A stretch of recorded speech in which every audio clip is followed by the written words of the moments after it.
Hello, everyone, and welcome once again to Super Bouts, our look back at some of the top fights in recent boxing history. I'm Sam Rosen with the highly analytical Prince of Pugilism, Al Bernstein, and tonight we take a look back at a fight for the heavyweight championship. John Tate and Gerrie Coetzee fighting for the vacant WBA heavyweight title. That's the title vacated by Muhammad Ali, who had retired at this point. And both these fighters came in undefeated. Tate at 19-0, Coetzee at 22-0. Tate, of course, the bronze medalist in the 1976 Olympics. And I think some intrigue in this fight because of the fact that Coetzee had just come in off a one-round knockout over Leon Spinks. He had a lot of power, and John Tate, maybe a questionable chin. I would think there was a lot of question marks after that 1976 knockout at the hands of Teofilo Stevenson, but Tate did build up the undefeated record, but certainly against some questionable opponents. Well, but I think John Tate, leading up to this fight, had shown great improvement as a fighter, and I think coming into this fight with Gerrie Coetzee, he was a vastly improved fighter, one who I think you could make a strong case deserved to challenge for the heavyweight title. And certainly up until the Spinks fight, Gerrie Coetzee was an unknown commodity. He was, and what he brought into this fight was that power in the right hand. That was what created the interest, I think. Okay, it is Gerrie Coetzee and John Tate for the WBA Heavyweight Championship. We will be back with the fight in just a moment. Time. Africa, the site of this WBA Championship bout. There is the hometown favorite, Gerrie Coetzee and John Tate for the vacant WBA Championship of the world. Scheduled for 15. Very cautious John Tate starting out. John Tate using all of this ring, and he has shown in bouts leading up to this fight a lot more boxing skills and boxing ability than I think some people thought he had, especially in his amateur days. I think at this point John Tate is saying, "Don't hit me, Gerrie." Well, you know, coming into this fight, of course, much ado about the right hand of Gerrie Coetzee, the right hand that he used to knock Leon Spinks out with, and there he tries it against John Tate, and Tate very conscious of staying away from that punch. The thing to remember is that Coetzee, throughout his career, has had problems with that right hand. He's had surgery several times. A number of injuries, and the latest surgery leading up to this fight, as he corners John Tate, led some to dub that hand the bionic hand, because bone was taken from another part of his body and put into that hand, and it certainly served him well against Spinks. Coetzee missing with the left hand. Now it looks like Tate is settling down a little bit. Almost looks like he was cold, Al, that he really hadn't broken a sweat yet.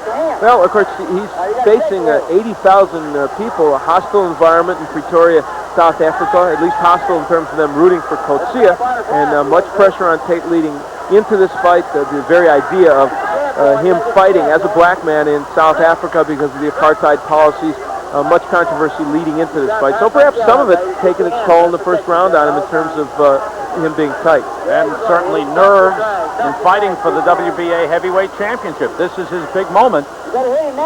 His prior big moment was a bit of a failure, though he did come home with a medal in 1976, winning the bronze. Certainly the hope was that somehow he might upset Stevenson.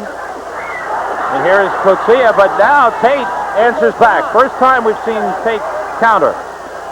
This is a different John Tate than the one that fought Stevenson several years earlier. He really has acquired a lot more boxing skills, and we saw him counterpunch Coetzee there a moment ago. That's something I doubt that he would have been able to do several years ago.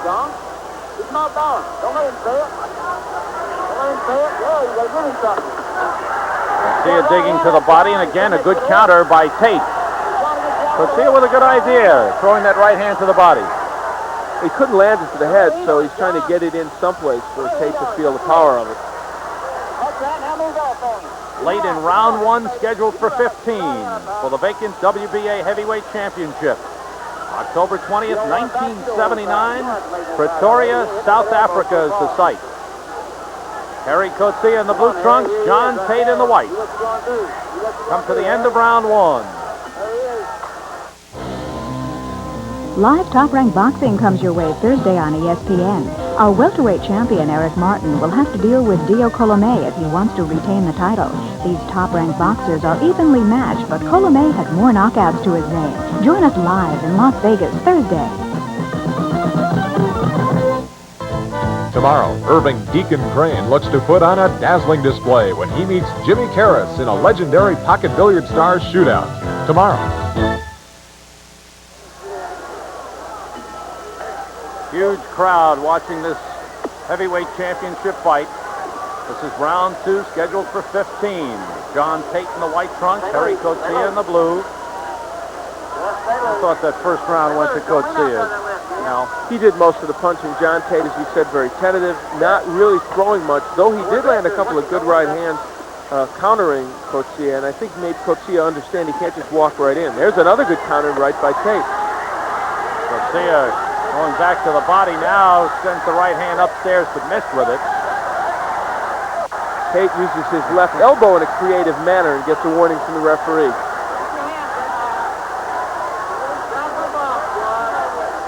24-year-old John Tate from Marion City, Arkansas. Began his pro career in May of 1977. Coming in with a record of 19-0, fighting for the championship. And in 1979, 2 wins prior to this fight. Knocked out Dwayne Bobick in the first round and then stopped Coetzee in the 8th round. And in that Coetzee fight fought in the same venue in South Africa, so it perhaps got him accustomed to the idea of a crowd that is not behind him. Tate is landing the counter right a lot in this round. He is, when Coetzee comes in, he is hitting him with that right hand after Gerrie throws either the jab or his own right. And now, for the first time, Coetzee is backing off. Tate walks away. He wants Coetzee to come to him. I think that's definitely Tate's strategy. He wants Coetzee to try and come in and try and land the right hand so that John can box him a little bit and land counter shots. Coetzee is not obliging, and so in this round, the action is a little sparse. Again, the right hand lead for Coetzee. It didn't do much damage. Less than a minute to go in round 2. You can almost feel in these early rounds people waiting to see what will happen when Coetzee lands a real good right to the head of John Tate. That Stevenson fight years ago, but still people wonder, can John Tate take a real crunching right hand? And the thing you observe in the defense of Tate is the hands held high and immediately covering up when those head shots come at him. Very conscious of that right hand. And Tate, Coetzee tying each other up. Less than 20 seconds to go in the second round. Very quiet round, and once again Coetzee opens up. Good right by Tate, though. And that stunned Coetzee, at least hurt him. Final seconds of the second round. Scheduled for 15. If you're serious about business, you're already ESPN. A look at Harry Coetzee set to go for round 3. The WBA Heavyweight Championship on the line here, the vacant title, and 2 undefeated heavyweights going for it. Coetzee coming in with a record of 22-0. Pretty quiet second round, but I thought Coetzee with a good flurry toward the end, and as you mentioned, a nice counter right by Tate. Well, that was a chess match because John Tate wants Coetzee coming to him. You see Tate moving more. He's on his bicycle. He wants to box Coetzee and then occasionally stand and fight him. And Coetzee wasn't cooperating in round 2. He was very cautious about coming in.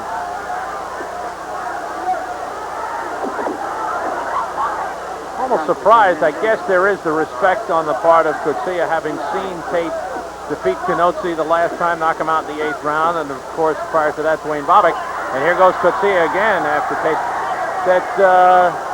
That he's leery of Tate. I would think he's shown thus far that he's gotten the better of the action when he leads.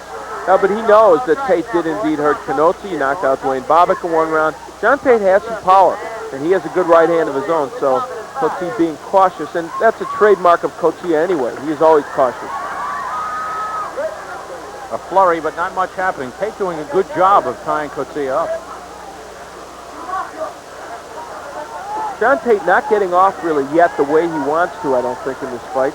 He's taking some time to take a look at Coetzee, make sure he doesn't get clocked with one of those right hands, and taking his time. And Tate got in a straight left hand that time. yours, big man. Take some. Stop honoring one time, John. That's the midway point of round 3. That voice you occasionally hear in the background is that of Ace Miller, the manager and trainer of John Tate. And he is shouting out instructions. He may be the only voice there that is encouraging John Tate. Just find the chest going. Now that's footwork. He's doing some lively coaching from the corner. Hands up, John. Hands up, John. I almost think what would happen if Tate rushed in on Coetzee when he's got him backing up a little bit. But Tate refuses. He's just waiting for Coetzee to come to him.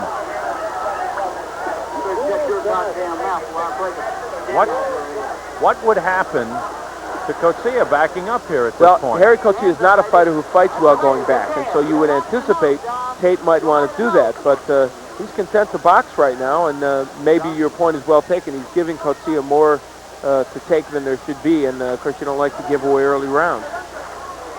Late in the 3rd round, scheduled for 15 for the WBA Heavyweight Championship.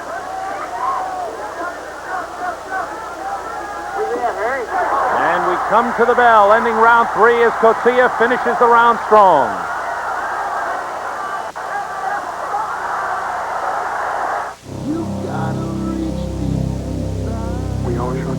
You're watching the WBA Heavyweight Championship bout between Harry Coetzee and John Tate. We will pick up the action with round 6. This is October 20th, 1979. Pretoria, South Africa is the site. A huge crowd on hand for this championship bout.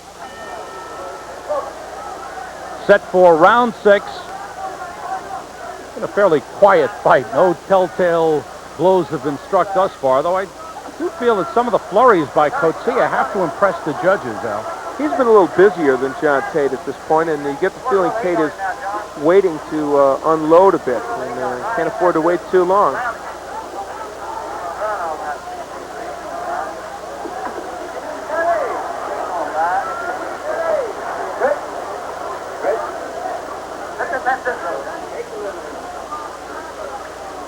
Coetzee backing up for one of the few times in the fight thus far. Tate has wanted him to come to him, and Coetzee has sometimes obliged, sometimes not, and so it's made for a slower pace, I think, than some would anticipate.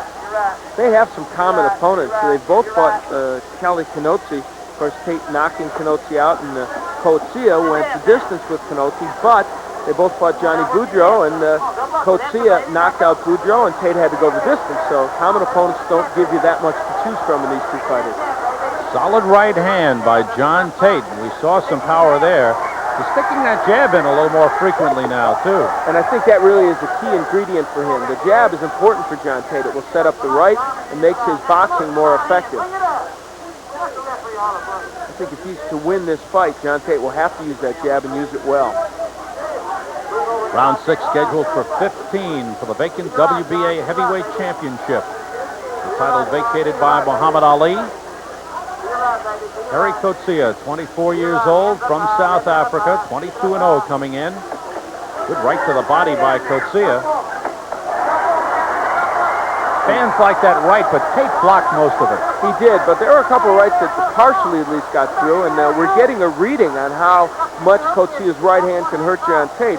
Tate's been able to take some of those, and apparently shows no signs of being hurt.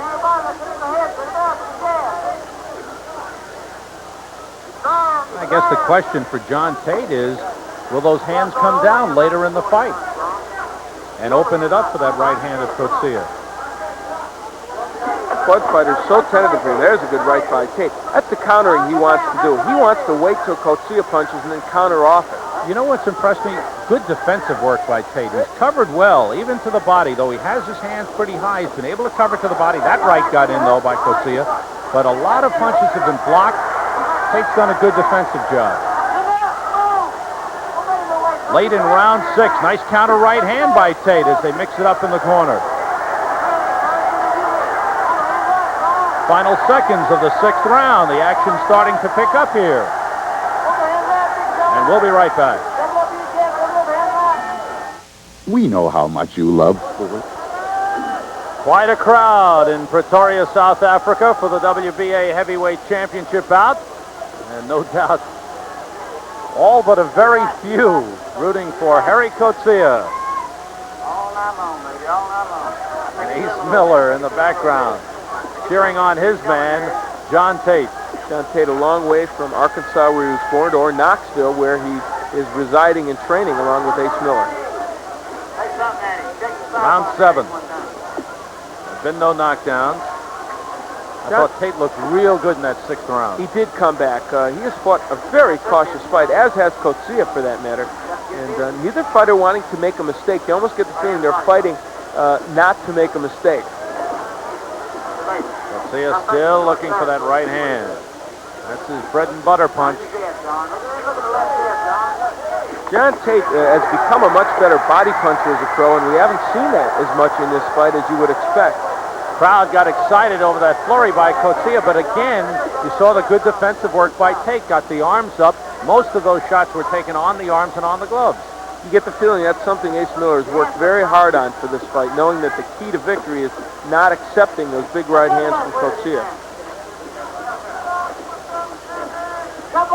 Tate not using the jab the way he did in the 6th round. Yeah, There it is a little bit. Yeah, it's very important for him to use that, and now he's got Coetzee on his bicycle. I mentioned Coetzee doesn't fight that well going backwards. He likes to be pressing in. Now there's the jab, the key weapon in this fight. Drop the right hand in there, and Coetzee goes down, but it's ruled a slip. Interesting, you could have called that a knockdown. Wow. The right hand landed just before he went down. A good right hand to the chin. Coetzee looks like he's okay. There's that jab that Ace Miller likes. Ace Miller in the corner of John Tate. And this fight is completely different when Tate uses that jab, because it makes the right hand effective and it pushes Coetzee backwards. And Tate has a strong jab. And Tate, he shoves that in there. Shoves that left hand right in there. And he's shown us good power in his right as well. Early in the fight, it was Coetzee moving in. Got a left hand in there, did Coetzee. Had a nice right hand uppercut. Solid right hand by Harry Coetzee. 20 seconds to go in the 7th round. This is a tough round to score. Tate has had his moments. Coetzee has had some good shots as well. Heading for the bell. And a long finish for John Tate at the end of round 7. We see John Tate in the last round landing a freight train right hand, and that was set up, I think, by the fact that he used the jab. There, Coetzee goes down. He did slip a little bit, but you could make a case for that being a knockdown. He was moving back, but those legs were a little shaky. It was ruled a slip. This is round 8, scheduled for 15 for the WBA Heavyweight Championship. You're watching it on Super Bouts. Sam Rosen and Al Bernstein bringing it to you.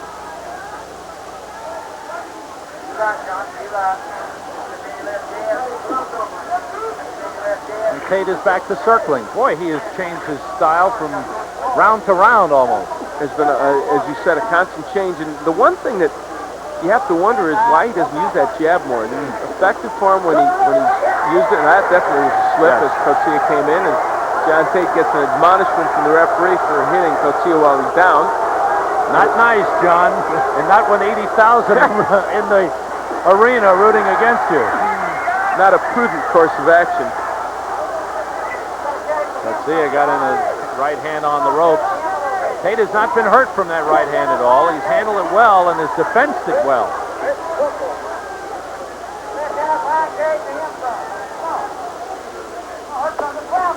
There's a good counter right by Tate. Backs up Coetzee.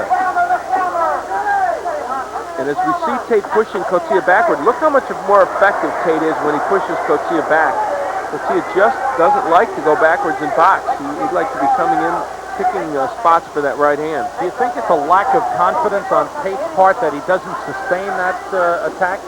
Could be. Good right by Tate, but Coetzee comes back. It could be that Tate is still so worried about the Coetzee right hand that he just isn't willing to push him back, or he may be concerned about using that kind of energy in a 15-round fight. Both fighters, though, have not exactly set a torrid pace. Coetzee talking to John Tate. Hard to pick up what he said. Maybe he's saying, come on, let's mix it up a little bit. A minute to go in round 8. Coetzee throws the right hand a couple of times, scores with it. You know, we've talked about Tate being sparing with his punches. What about Coetzee? He has been so tentative. Just in the last 3 or 4 rounds, he's thrown very little. He's gotten stung a couple of times, and I really think that if I had to be put on the spot, I would have called that right hand a knockdown in the 7th round by Tate. I think you can make a strong case for it, and it's indicative of the fact that John Tate is starting to put the pressure on Coetzee and make this fight his own. There's a good right and a left by Tate.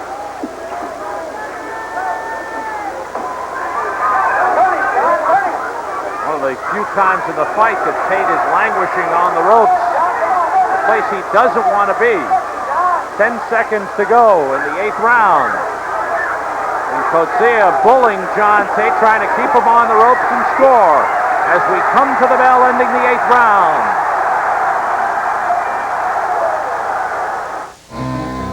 ESPN Superbout Series recalls an awesome knockout in Knoxville Friday. WBA World Heavyweight Champ John Tate was ready to meet Mike Weaver. The challenger had never gone 15 rounds, but Tate learned there's a first for everything. This super battle knock you out Friday on ESPN. The final match of the Volvo International Tennis Championship is coming up next. Gerrie Coetzee with a deep breath as he comes off the stool for round 9, scheduled for 15 for the WBA Heavyweight Championship. John Tate in the white trunks, Gerrie Coetzee in the blue. Both fighters coming out a little stronger here in round 9. They both may feel they need to pick up the pace and take control. No one's taken control of this fight yet. And here's Tate on the offense again.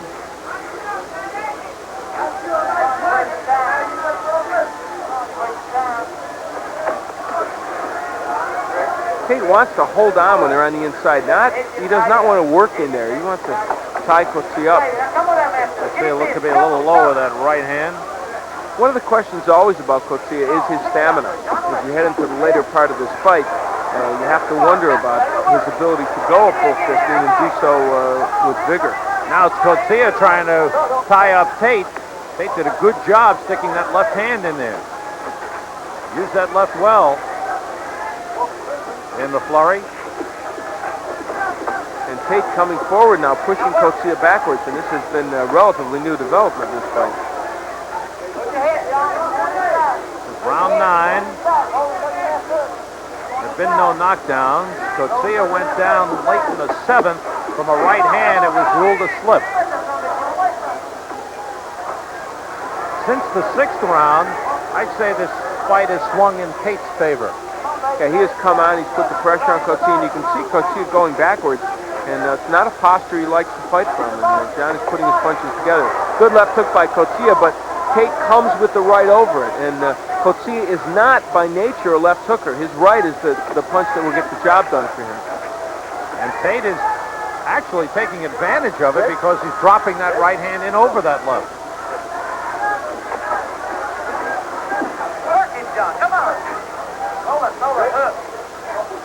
A minute to go in round 9.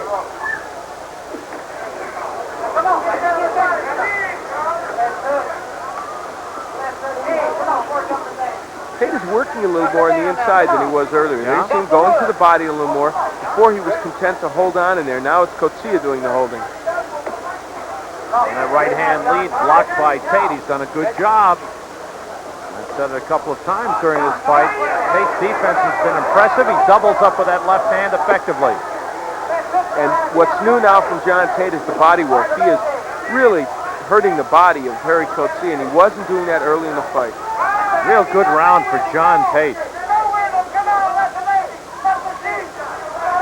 Tate landing with both hands and has got Coetzee backing up. And now is Coetzee concerned with the punches of John Tate. The bell ends round 9.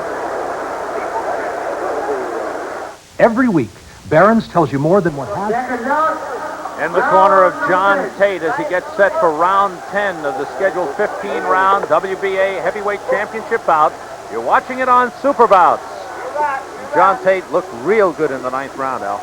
He was going downstairs to the body and to the head of Harry Coetzee, backed him against the ropes, and I think that body work is something he really wants to do to slow Coetzee down. They felt going in that Coetzee couldn't stand a good pace over 15 rounds. Hasn't been that torrid a pace, really, but in the last few rounds, Tate has really put a hurt on him. But as you pointed out, there's always been a question of Coetzee's stamina, and now with Tate seemingly in control of this fight, what will Coetzee do? How will he come back? The crowd trying to cheer him on as he lands a couple of right hands. You get the feeling Coetzee is reduced to trying to land that right hand. That is his one and only scheme in this fight. And he was so devastating against Spinks with it that perhaps he felt, as others did, that John Tate would get hit with one of those, crumble, and that would be that. Hasn't happened that way.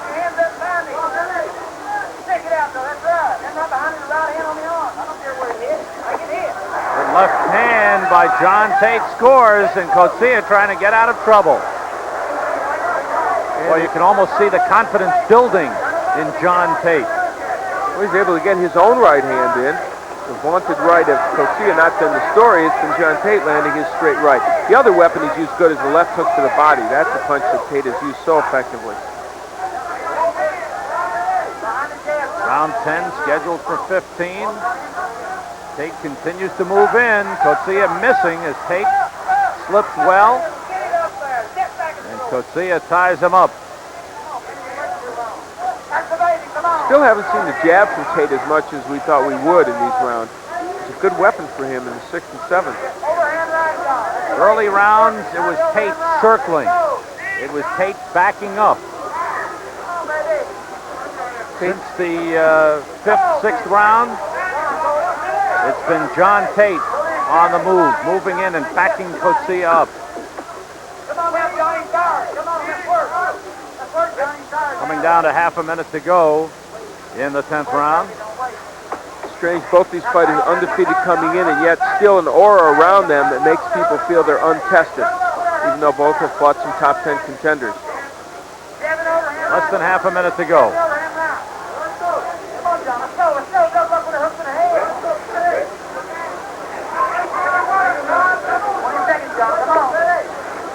And Coetzee, the last few rounds tying up Tate, as opposed to the early rounds when Tate was the man doing the tying up. Good right hand got in by John Tate again.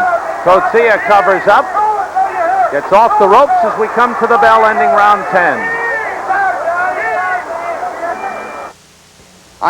Relive the legends of our national pastime at the hallowed halls of Cooperstown. Sunday, August 12th on ESPN. You're watching Super Bouts on ESPN. This is round 11 of the WBA Heavyweight Championship between John Tate in the white trunks and Harry Coetzee in the blue. Taking place October 20th, 1979, Pretoria, South Africa.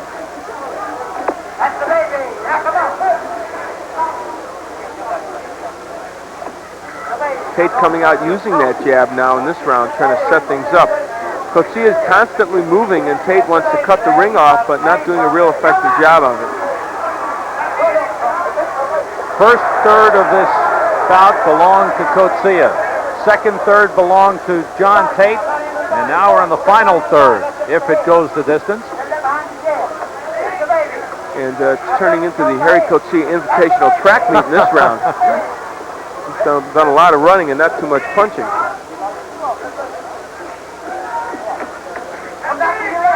John Tate has earned respect.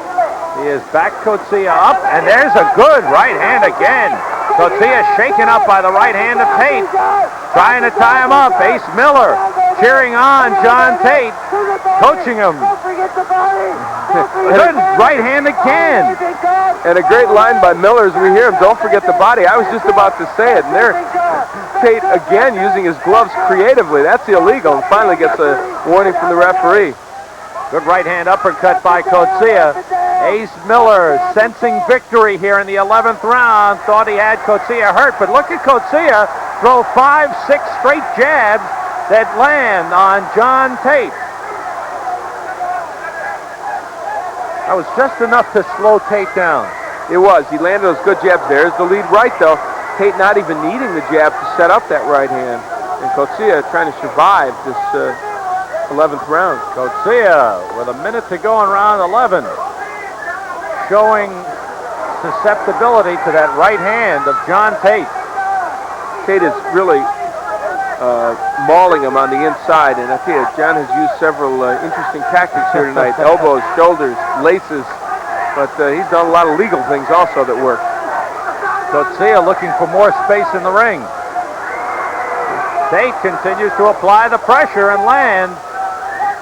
Another right hand scores for John Tate, and the left, as Coetzee continues to back up in some trouble here in round 11. And big round for Tate. And there's that good right to the body. That's what he has to remember after he hits Coetzee a couple times. He can go down to the body and be just as effective. Late in the 11th round, a round dominated by John Tate, as he has moved Gerrie Coetzee around the ring and landed effectively. We come to the bell. We'll be right back. Live Top Rank Boxing comes your way Thursday on ESPN. Our welterweight champion, Eric Martin, will have to deal with Dio Colomé if he wants to retain the title. These top-ranked boxers are evenly matched, but Colomé has more knockouts to his name. Join us live in Las Vegas Thursday. Tomorrow, Irving Deacon Crane looks to put on a dazzling display when he meets Jimmy Karras in a legendary Pocket Billiard Stars shootout. Tomorrow. Round 12. A little delay on the part of John Tate coming out of the corner. Scheduled for 15. Coetzee comes right out trying to land the big right. I tell you, he's falling very far behind in this fight, Al, from the way I see it, and he's got to go for that big knockout. Since round 6 or maybe 7, John Tate has just dominated, and he has done so by pushing Gerrie Coetzee backwards. We see him doing it now, and working both the body and the head effectively. Credit Coetzee with taking some good shots from John Tate. He has indeed, and he does have a good chin, but it was the right hand of Coetzee that was heralded coming into this fight, but it's been the right of John Tate that's really been the story. You see Coetzee landing good combinations. It's not stopping Tate. Tate continues to press the attack. Coetzee trying to tie him up. Tate works out of it with a left hand. There's that big right that glanced off John Tate. That's good work by Coetzee. A couple of straight lefts and the right. The heads banged together. This has been a rough fight on the inside, initiated really by both men. Coetzee has landed some good shots in this round. We'll have a test of stamina coming in. Good right hand again for John Tate. Neither fighter has ever been this long. So they are indeed testing their stamina and their training for this fight. Coetzee's punches look slow now. He threw a right a little while ago. It took a long time to get there. And he's leaving himself open, but he's throwing wide looping punches, not his trademark at all. A minute to go in round 12, scheduled for 15, and again it's Tate. Scoring good right hand. Coetzee backs off. There's the right underneath to the body. That's the punch that I think Tate has used, that and the left hook to the body to really damage Coetzee and slow him down here in this fight. And you know what's happened now since the 6th when Tate really started to come on? John Tate has taken the crowd out of this fight. Very much so. That's a good point. They are more subdued, and they sense their man as he takes a couple of right hands from Tate is in trouble. Less than 30 seconds to go. Tate continues to land effectively with both hands. Coetzee seems to be tiring and unwilling to mix it up at this point, because Tate gets the better of it when they start to mix it up. Final seconds of the 12th round. You're watching Super Bouts. Tuesday is Medal Day in the Tate trying to win the WBA Heavyweight Championship. Ace Miller urging his man on. This is round 13, scheduled for 15. No knockdowns in this fight. Coetzee did go down late in the 7th from a right hand. It was ruled a slip. Tate has been in control of this fight since the 6th round. And now he backs off. What a strange sight. John has been moving in just about every second of the fight since the beginning of the 6th round, and he has fought very effectively on the attack. I think coming into this fight, the Tate camp had the idea that Coetzee would come in, try and land those rights, and that he would counter him well and hurt Coetzee.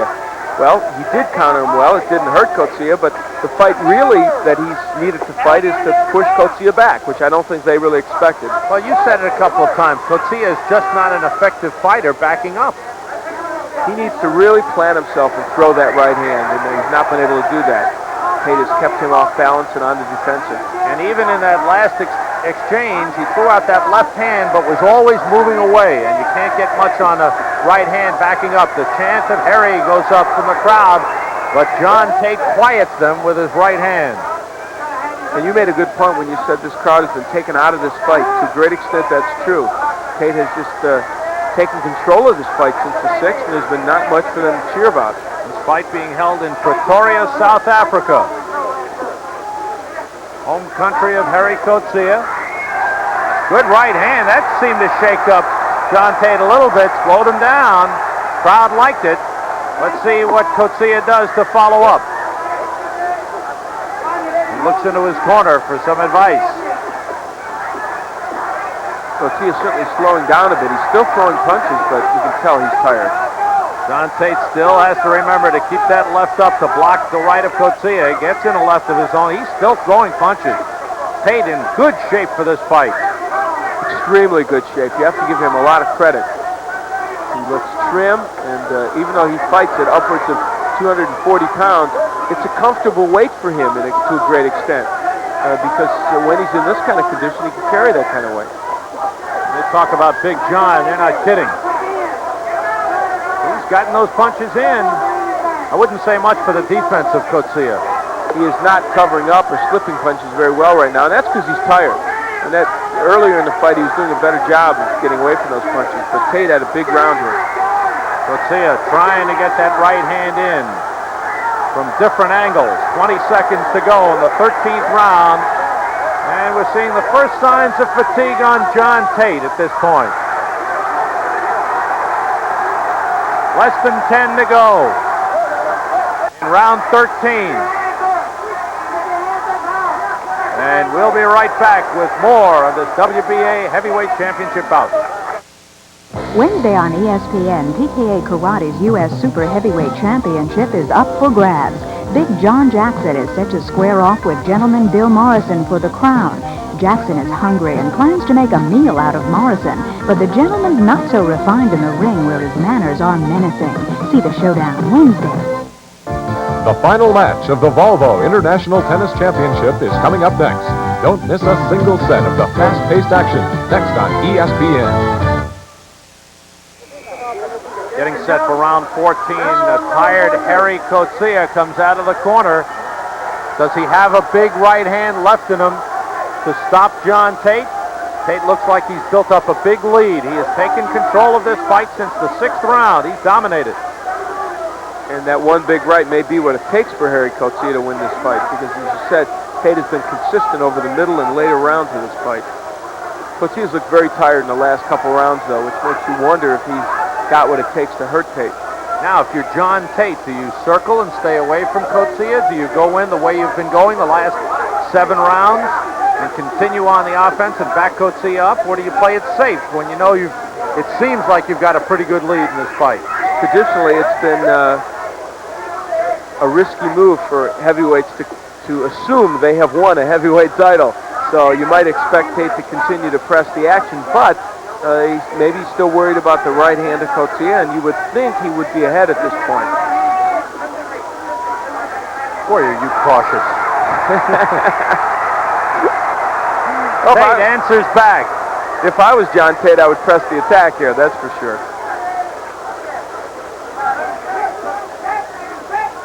Coetzee missing. And then tying Tate up. Tate keeps punching. He's been able to punch his way out of those clinches. And that's a key difference between early in the fight and now. He's been working on the inside the last 5 or 6, 7 rounds, whereas in the early rounds he was just content to tie up Coetzee. The WBA Heavyweight Championship title is vacant, vacated by Muhammad Ali. One of these two men will be the champion after this bout. It's not been a consistent effort on the part of Harry Coetzee. He has been, I don't think he's had a game plan. I think his game plan was land the right and watch Tate fall, and it didn't work. So he's not quite sure what to do with this man in front of him right now. This is where he liked to have Tate more often up against the rope. Tate using that strength of his to tie up Coetzee. Oh, good right hand by Tate, backs Coetzee up.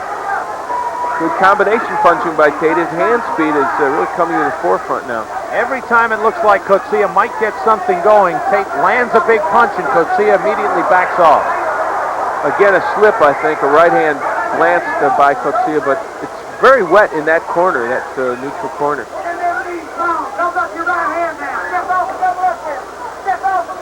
20 seconds to go on the 14th round.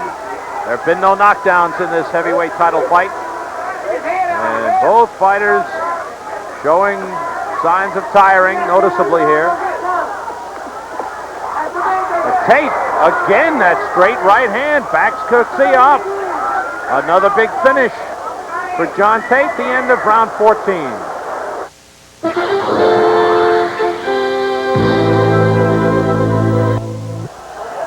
24-year-old John Tate set for round 15. And at this point, he looks like he is ahead solidly over Harry Coetzee in this bout for the WBA Heavyweight Championship. In his 20th professional fight, John Tate looking to become the heavyweight champion. There have been no knockdowns in this fight.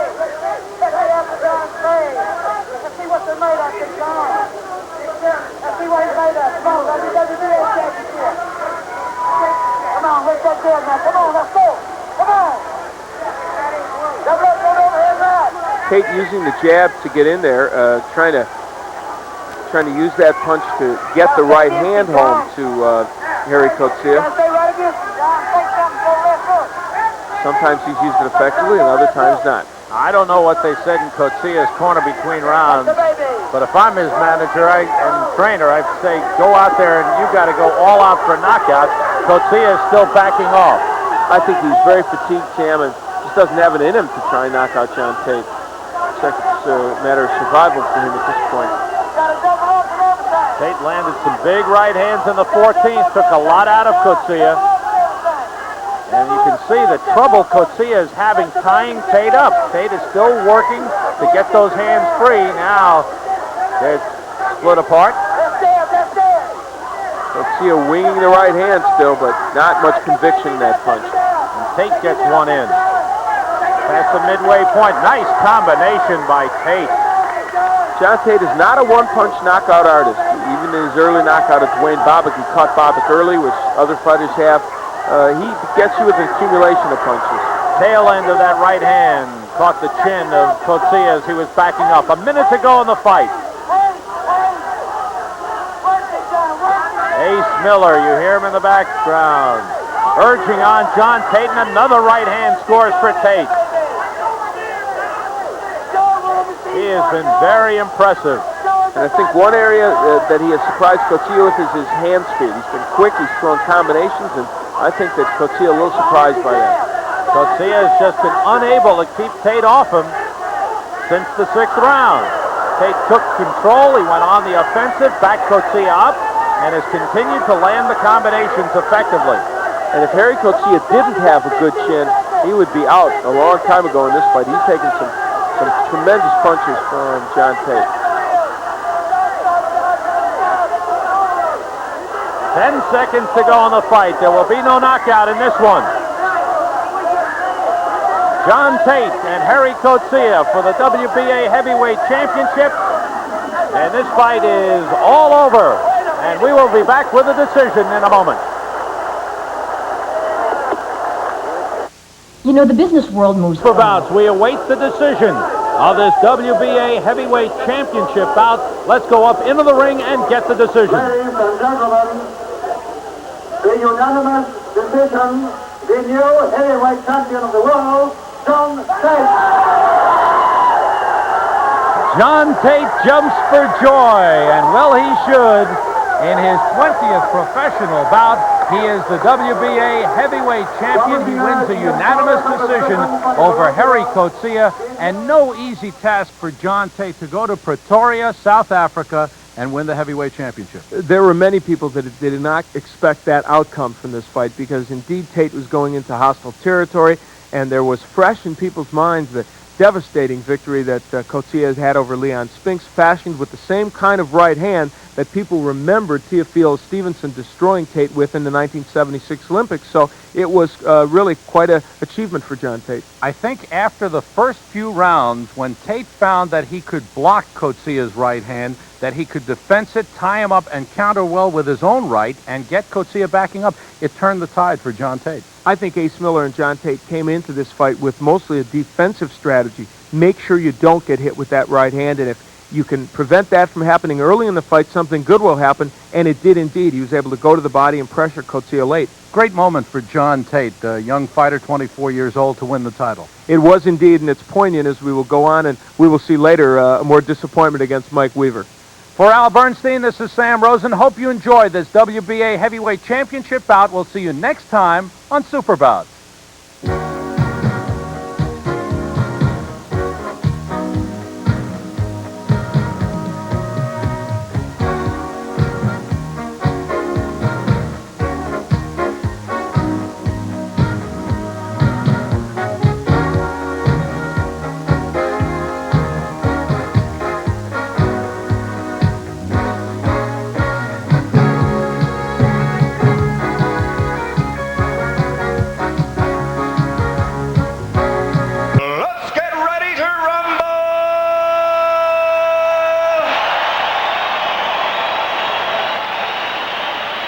Introducing first, fighting out of the blue corner, wearing the black trunks with stars and bars, weighing in at 226 pounds, this knockout artist has a professional record of 36 victories with 32 KOs against only one defeat. He comes here tonight from Kansas City. Ladies and gentlemen, introducing the number 2 ranked heavyweight in the world, Tommy the Duke Morrison.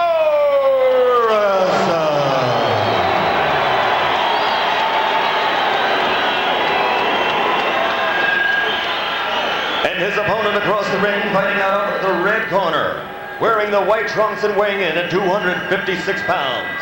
We have the 1968 Olympic gold medalist, who now as a professional is 72-3 with 67 KOs, which is the greatest knockout ratio in heavyweight history. Ladies and gentlemen, from Houston, Texas, presenting the former heavyweight champion of the world, Big George Foreman.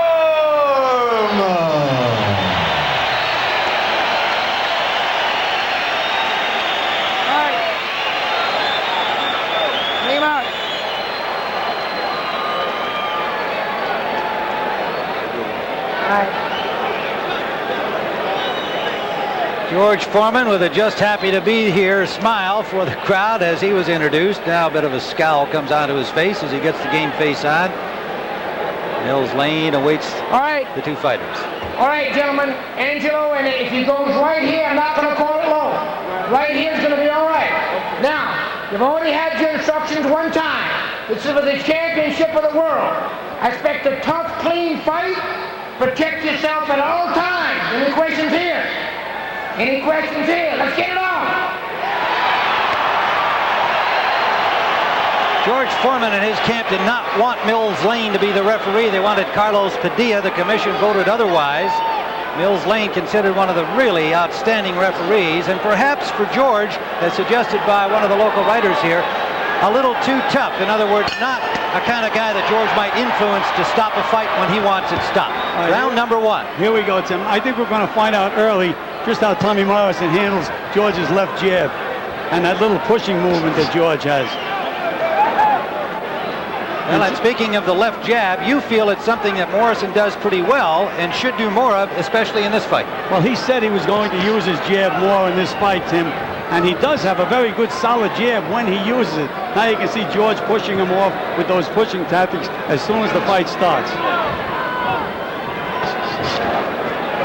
Watching for signs of tightness or the stage fright we referred to on the part of Tommy Morrison, who knows this is a breakthrough fight, although he does not accept the fact that should he lose, that his career is over or that he should be dropped to the bottom of the barrel among the heavyweights. Most people feel he needs a win and a good showing here to be considered a serious title contender for the big guys, Bo and Lewis. Good left hook on the side of George Foreman's head by Tommy Morrison. That got George's attention. Now I'm surprised that George isn't leading with that jab a little more. He's chasing Morrison, but he's not throwing anything.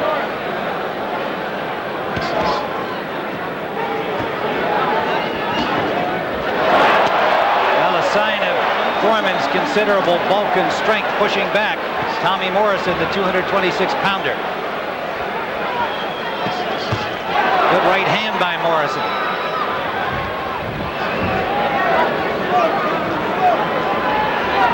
There were rumors that Morrison was knocked down in training by a sparring partner. He denies that. There were rumors that he had a bad right hand. He said it was a sore shoulder, and it was 5 weeks ago, and that he's 100% fit. Foreman, on the other hand, has been bothered by a sore right elbow in the last several months, and he claims to be over that. He accepts all of these little aches and pains as just signs of old age. And Tim, so far, as I had mentioned earlier, George Foreman is just walking in, but he's not throwing any punches. He's not moving in behind that left jab at all. Good left hook to the body by Morrison. Body attack very much in Morrison's strategy. Let's see if he can stay with it. But Morrison has been using that left jab this round, as he told us he was going to do. And again, big right hand by Morrison. That was a good lead. He saw the opportunity. And again, you know, George is just walking in, not punching, Tim. Under 30 seconds to go in round 1. The more active Morrison in this first round.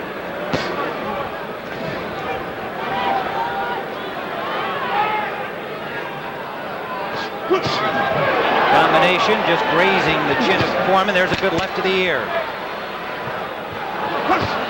Foreman feinting, never delivered a punch. Another right lands to the head of Foreman. The end of round 1. Get a little close to him. Keep your body. Very good. The jabs start working pretty. Guys looking to sucker you, just keep your hands up. That's all it's all about, really. Nothing there. Give me the best man. Everything pretty. Everything pretty. I see it. Angelo Dundee in George Foreman's corner. 7-7-2s to body, 7-7-2-1s. Any combinations, go to the body first, come up to the head. Bring his hands down. Good, nice job, real nice job. Good and relaxed, good and relaxed. Keep that 7 coming back high. When you feel yourself in the corner, get out of it. Well, they gave Tommy Morrison the area code and the entire international number over there. Gil, decipher that for us. Well, the only thing I know about is a 7 is a jab. Outside of that, I don't know. Well, they gave him a bunch of area codes. Now let's see if George changes his strategy at all. In his first round, Tim, he looked like a fighter that all of a sudden got old because he just didn't seem to react properly. Looking for the opening, but he's not firing. You know, that's what Joe Louis said at the end of his career. He said, I can see the opening, but by the time the message gets to my brain, the opening's gone. Well, let's see if George comes out of that doldrum now and starts snapping that good stiff left jab. Good shot by Morrison off the clinch. That's a very mature play by Morrison there.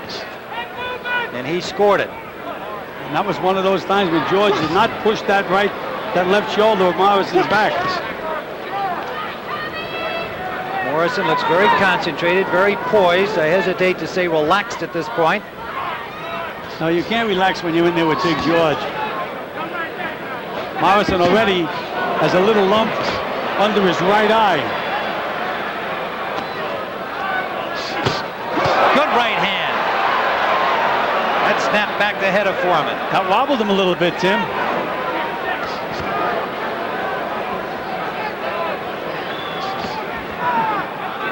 And what George is doing right now, if he keeps doing this, he's going to really make Morrison work and hopefully tire Morrison out, because George is not throwing too many punches at all.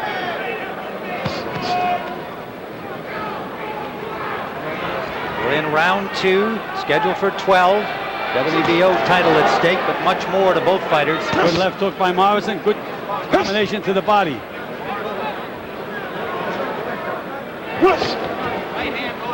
Roundhouse right hand lead fell short for Morrison. Why he needed to throw that punch, I'll never know, Tim. Those are the kinds of costly possible mistakes that he and his trainer Tommy Vergitz hoped to avoid. They said they couldn't make mistakes against Foreman.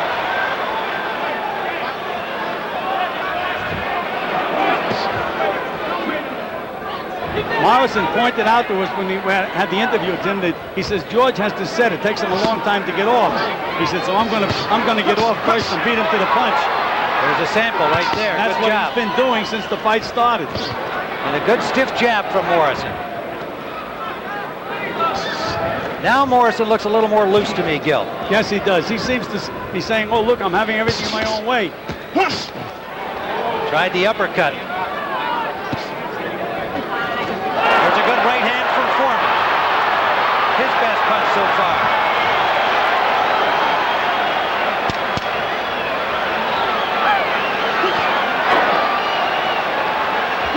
And Morrison now has forgot the jab. Yes, he led with the left hook. It served to back up Foreman, but did leave himself open. He's doing fine. Damn, where are you going? Just trying to get around. Okay. Deep breath. Foreman standing up as customary in the corner, denying that the problem is he can't get up if he sits down. Yeah, you waited in the corner and you let him get off first. Let's take a look at this replay here. Now they're coming out of a clinch. George pushes him, but doesn't push him hard enough. Gets nailed with a good left hook. There's that right hand, and that did wobble George. George's legs did a little dance. Well, he had a clean shot with that right hand down the pipe. His best punch of the round. Morrison has thrown 104 punches to 40 by Foreman so far through 2 rounds. Foreman the more accurate, 55% according to our punch stat keepers of the punch. Round 3 scheduled for 12. Tim Ryan with Gil Clancy and James Brown live on TVKO from the Thomas and Mack Arena in Las Vegas. And now Morrison comes out using that left jab as he told us he was going to do, and forgot about it at the end of the last round. And it just seems George's strategy is going to be to try to wear Morrison out. Morrison warned for a low blow, but it was a nice combination. The left jab followed by a left hook underneath.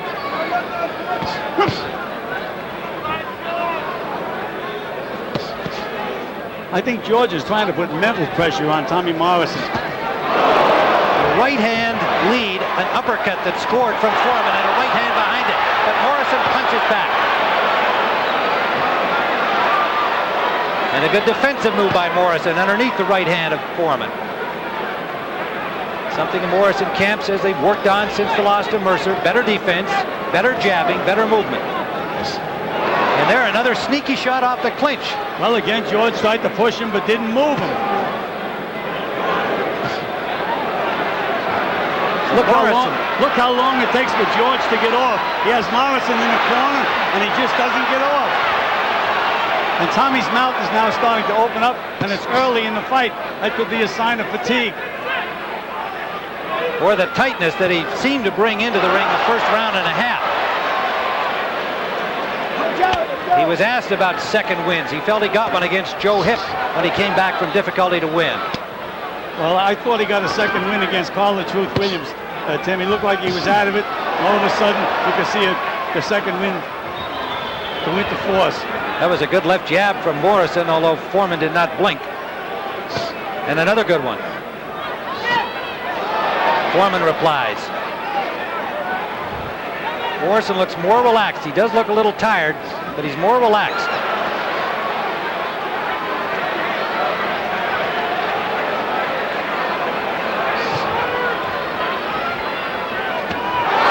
Roundhouse left by Foreman. He did not land it solidly. A low blow by Morrison. He got away with the right hand. Under 30 seconds to go, round 3. And Morrison is really breathing heavy now, Tim. Really breathing heavy. Again, George is putting that pressure on, putting that pressure.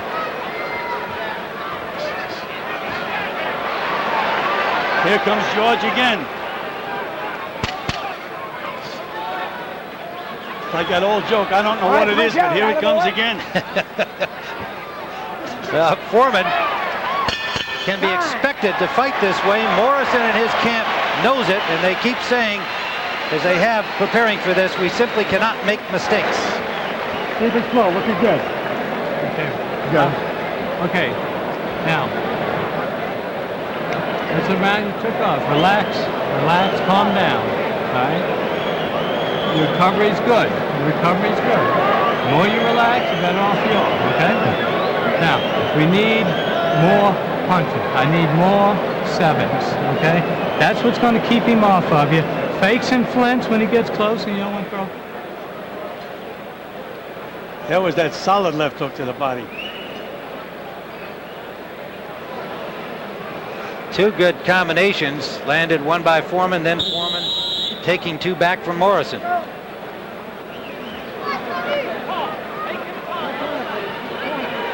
You heard Tommy Vergitz in the Morrison corner saying, I need more 7s. He could use those at the casinos here in Las Vegas as well, I guess, but they're a jab here at the Thomas and Mack. So there's one coming from him, and 2 more. Make the trainer happy. Round 4. Foreman dug a left to the body, but Morrison snapped a left hook counter punch and does it again with a good jab. And a good left hook by Foreman and a good jab by Foreman. Another good jab by Foreman. Another good jab by Foreman. Starting to back up Morrison with the jab. All right, punch out. 2 hands are free. Look at that strength of that George Foreman. Punch out. Morrison landed a left hook to his ear, and Foreman just pushed him away. Now short right inside from Foreman. Morrison punching back. It's opening up here in the 4th.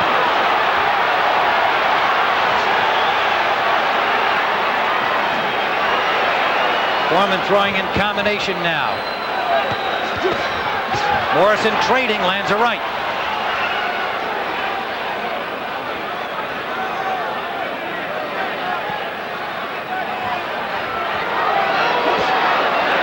Right hand lead from Morrison. Grazed the nose of Foreman.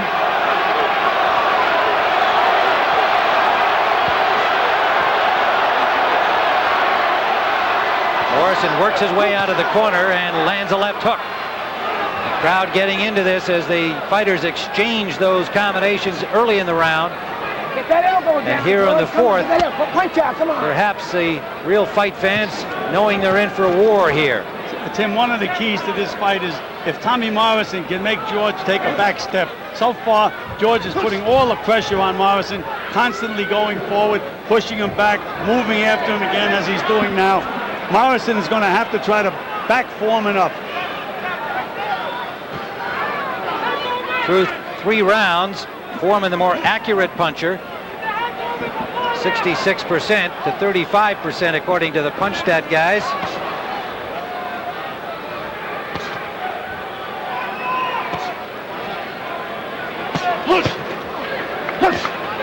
Just missing a big right hand was Morrison.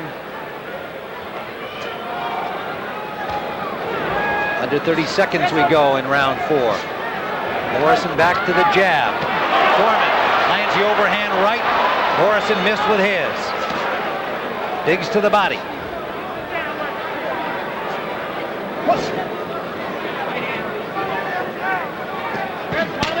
Short right from Foreman. To Morrison's credit, each time he's taken that right hand, he's thrown one back of his own.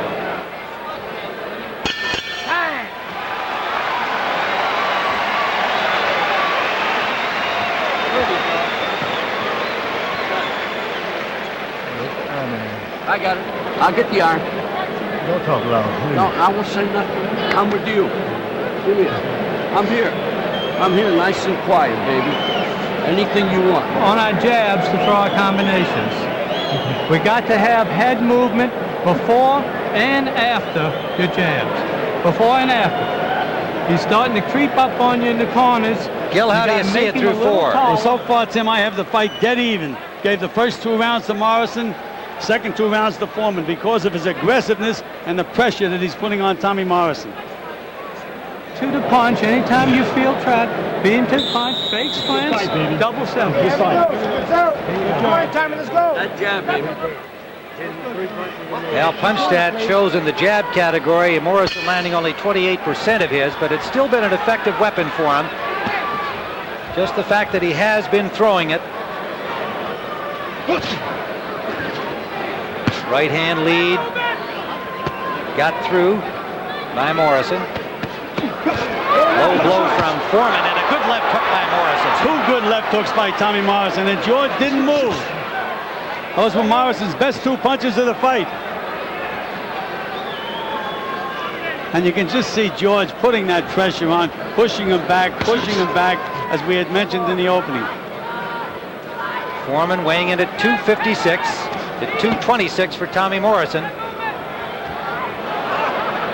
Feints the right hand. Morrison throws a left jab out. Missed the uppercut, but landed a good left hook. And George's right eye is starting to close, Tim. You have to remember, that's 44-year-old skin that's being hit there. It's not as elastic as a young man's. Well, and he took quite a facial massage in the fight against Alex Stewart.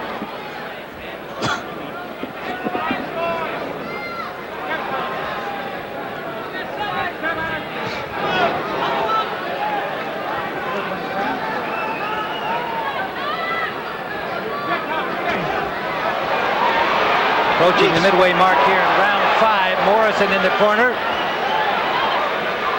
And escapes along the ropes and then turned back right into a right hand from Foreman. George, we heard Foreman tell Angelo Dundee, don't say anything when he came back to the corner. He wanted no counsel from the veteran trainer, and Dundee said, don't worry, champ, I'm quiet. Well, that was very smart of Angelo. George keeps his own counsel. Unless he asks you, he doesn't expect any free advice. It's not free, Tim. Angelo gets paid. Good point. I hope he does. Got to keep him in sand and water down there in Florida. 45 seconds left in the 5th.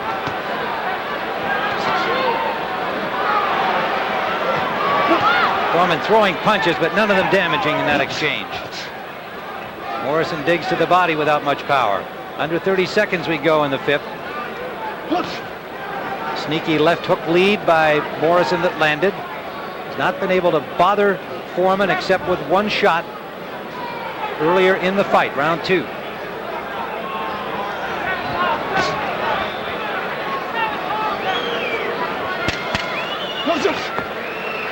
George just keeps walking forward. But not terribly effectively in the second half of this round. End of round 5. Foreman plodding forward, but not really landing much in the way of scoring punches, in my view, in the 5th. I agree with you 100%, Tim. I gave that round to Morrison. Okay, very good. Let me put it in mind. But we need combinations, punches and bunches. Lead with speed, follow with power. Lead with speed, follow with power.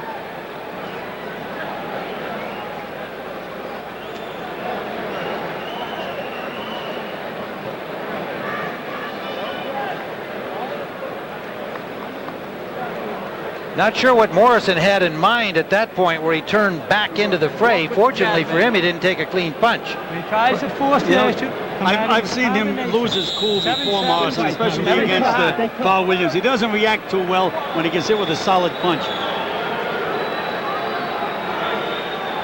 Morrison breathing with his mouth open as we begin round 6, but he comes out firing. When he went back to the corner at the end of the last round, Tim, Tommy Morrison looked very, very tired. Again, George is not being very effective. He's walking in without throwing too many punches, but he's keeping that pressure and keeping Morrison working. He must have something in mind for later on in the fight. The left got through for Morrison. I think one question has been answered for Morrison, the aspect of his stage fright or ability to play up to this moment. A low blow from Foreman gets a warning from Lane. Morrison seems to be relaxed very much in the fight.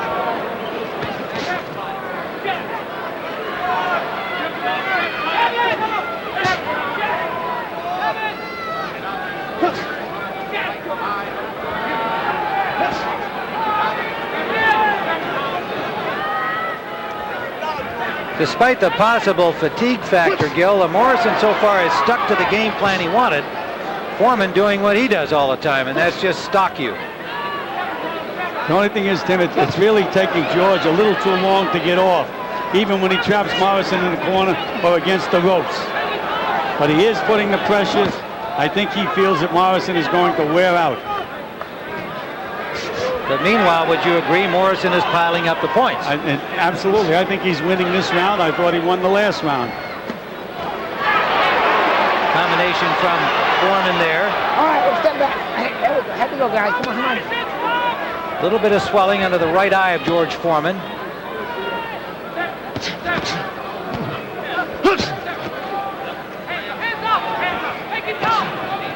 Damage, there it is again. And tremendous left hook by Tommy Morrison.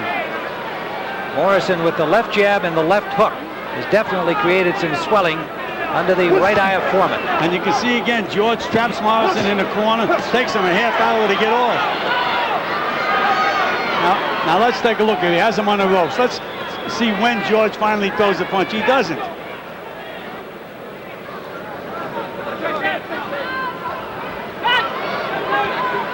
Now, we talked about Morrison showing some signs of fatigue and Foreman trying to play on that. You have to wonder how far along in this bout Foreman can keep his pressure up without suffering his own fatigue. He's 44. It's easier to walk forward, though, Tim, than to go backwards. Believe me. Good right hand by Foreman. Another right hand by Foreman. And Morrison answers back. Yes, he did. He answered back with a good combination. Foreman gave it a little Ali shuffle on that right hand. And a big left hand by Morrison. And a right hand lands. Nice variety of punches. He followed with the left jab at the end of all of that. Morrison, in my view, putting rounds in the bank. And the question you raise is fatigue going to be a factor in the second half? Halfway through. Better than halfway through. You're catching your second win now. Right now, we're going to catch our second win. Relax. Catch your second win. All right? That's what he's doing. That's what he's doing. Just with right hand. Close your mouth. Beat him with right hand hook behind it. 2-3 punches, stop him from coming back with nothing. The jab is everything, son. Everything. A little water. Set him up. You could hear Angelo Dundee saying to Foreman, the jab is everything, son. Angelo is old enough to call George a son. And Tim, there was a nice combination from George Foreman. 3 times in a row. 3-4 times in a row, you go. Back jab. Tommy Morrison asked for the stool to be positioned under him better. He is definitely tired. His trainer, Tommy Vergit, saying this is where we get the second win. We'll all find out. Round 7. What's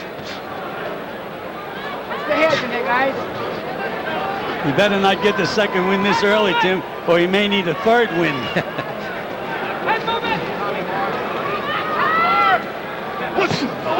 Big right hand from Morrison, and a left hand, and another left. The uppercut scored. He can't seem to move Foreman back, but how much can the old man take? He lands a right of his own. Combination from Foreman, not a lot on it. Missed with the right, and another right hand from Morrison scored. This is a gut check for Tommy Morrison because George Foreman took his best shots and is firing back. He got thumbed accidentally on the last right hand. Foreman landing with his thumb into the left eye of Morrison.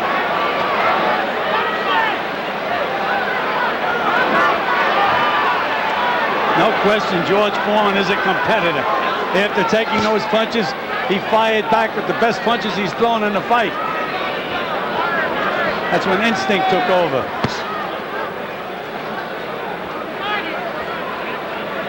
Morrison looks like he's gasping for breath now.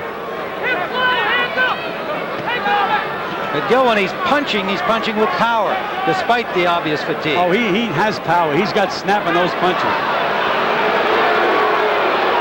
Getting a little bit of rest here just by moving out of range of Foreman, not taking the pressure. Not a bad idea. I think he's fought this fight intelligently to this point. Banging to the body is Morrison, but a good right hand from Foreman. And a left from Foreman that landed.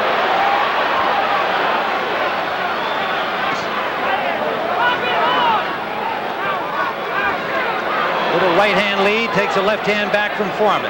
Well, we had mentioned when Morrison can move Foreman backward, that's when you can see that he's taking over the fight, and he has not been able to do that. No matter what he does, George just keeps coming. Two short, sharp punches inside from George. Chopping right just grazed Foreman, grazed Morrison, did not hurt him. Under 30 seconds in round 7, an uppercut from Morrison that landed.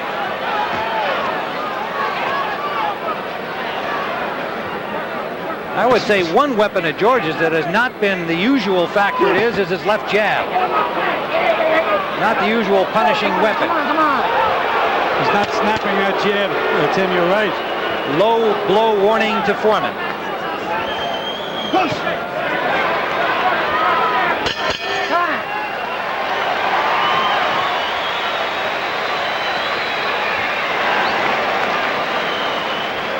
Okay, Tommy. Here we go. Got you, buddy. Looking good, baby. Hey. Keep it slow. It's your fight. You're in control. You're in good control. I want you to take 30 seconds. All right, give yourself 30 of movement. I have to have more 7. You let him come in there all day long just now without throwing your 7. His eyes are swollen shut. I need your hands up. I need your position a little bit better and need more combination. Inside. That right hand lead from Morrison. Catching Foreman unawares. And a sneaky left hook there, and that uppercut underneath. All right, here we go. Seconds out. That's where he got thumbed with that left hand from Foreman, but did not appear to bother Morrison. His corner telling him he's in control. Gil, you're worried about stamina over the last part of the fight. If you were in his corner, are you telling him he's in control, even though he may be? Right now, Tim, I have the fight 67-66 Morrison, 1 point ahead. But as the fight goes on, it looks like Morrison is get him up. Come on, getting more and more fatigued. And 44-year-old George, very remarkable, taking those punches and continues to come forward.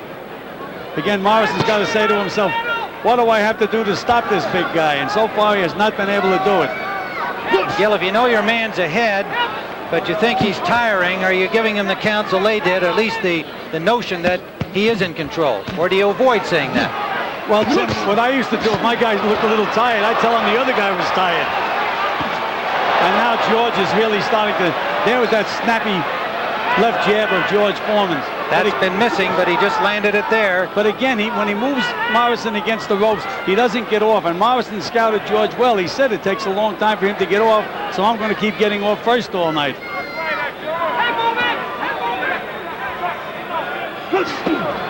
Low blow from Foreman, and Foreman the first to apologize, but the effect nonetheless felt by Tommy Morrison.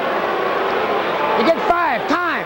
Now you heard Mills Lane stopping the clock in the round. 5 minutes. You can have this too. And telling Morrison that he has 5 minutes to recover if he takes it all. That's the second one. Next time it's going to cost you a point, okay? There's a look at it. And Lane telling Foreman he'll take a point away. He had Warner previously. Next time it'll cost him a point. No point yet, okay? He's not taking a point. No, he said, what I said, Gil, was that he warned Foreman he would take a point away on the next one. You can't talk to him. You can't talk to him. That's what I said to him. He's not taking a point away. Correct. Slow blow. No, but what he said to Foreman, Gil, was that he would take a point away the next time because he's warned him twice. Hey, there you go. Hey. Okay. Anytime there's time in, let's go. If there's a flagrant low blow like that, Tim, I think he certainly should have taken a point. Well, your point is he should have taken a point. Is that what you're saying? Absolutely. All right. Well, he simply said to Foreman, I will take a point away the next time. Action continuing in round 8.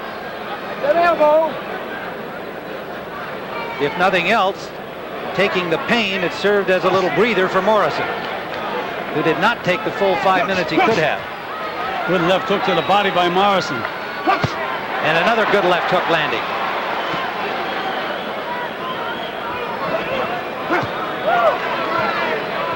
That rest seemed to revitalize Morrison a little bit, Tim. Punching a little better. Under a minute to go now in the 8th round.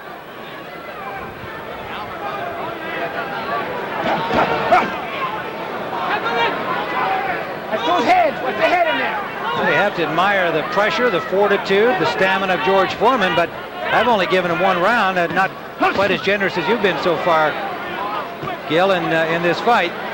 The question mark that you raise certainly remains. Can Morrison go the distance? And that's a funny thing to be asking about the 24-year-old when he's fighting a 44-year-old. Well, it's a matter of styles, Tim. Foreman is fighting a relaxed fight, walking in, and the other guy's dancing all over the place and backing up. And that's what makes you tired. Now, I'm sure in George Foreman's mind, he thinks he won this round because he's been chasing Morrison the entire way.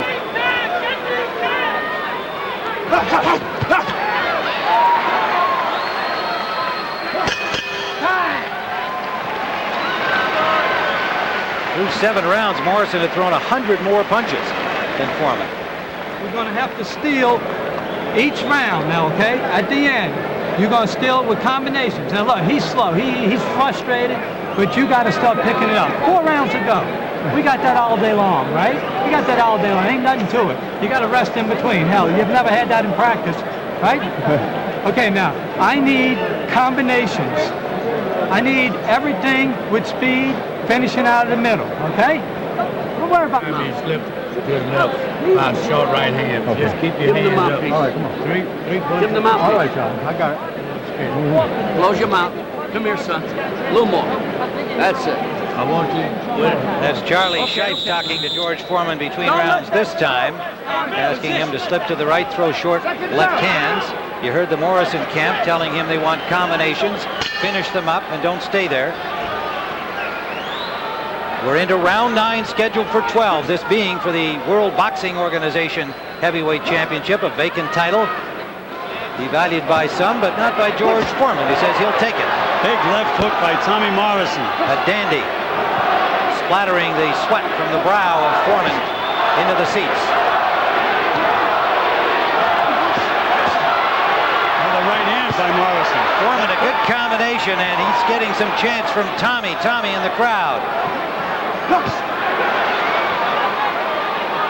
There's a new move for George Foreman. I think he's worried about the sweat on the canvas there and the possibility of slipping. It looked like he was trying to dry out the soles of his feet.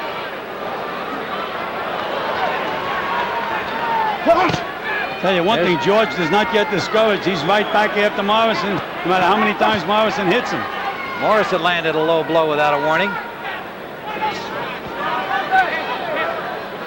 I'm still looking for a good couple of snappy left jabs from George Foreman, and I don't see him. There I saw him. There's that uppercut by Morrison. Good shot by Morrison.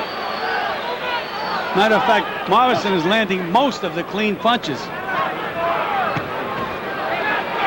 There you can see George pushing those shoulders back that he does so well. But again, he moves Morrison into the corners, and he just can't get off. Can't get off. Look how he stays there before he punches. And a badly timed shot from Foreman there. Landed a left behind it, but not much power. Morrison jabs his way out.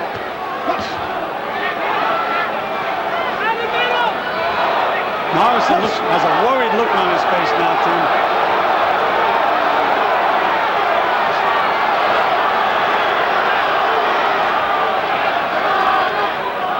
minute to go in the 9th. Good combination from Morrison. Buys himself a little time by moving around the ring. You know, he's had that mouth open for a number of rounds, all the way back to the 3rd. But I don't think his fatigue has hurt him so far, and we're into the 9th. He's still punching with power, and in my view, has been in control of this fight.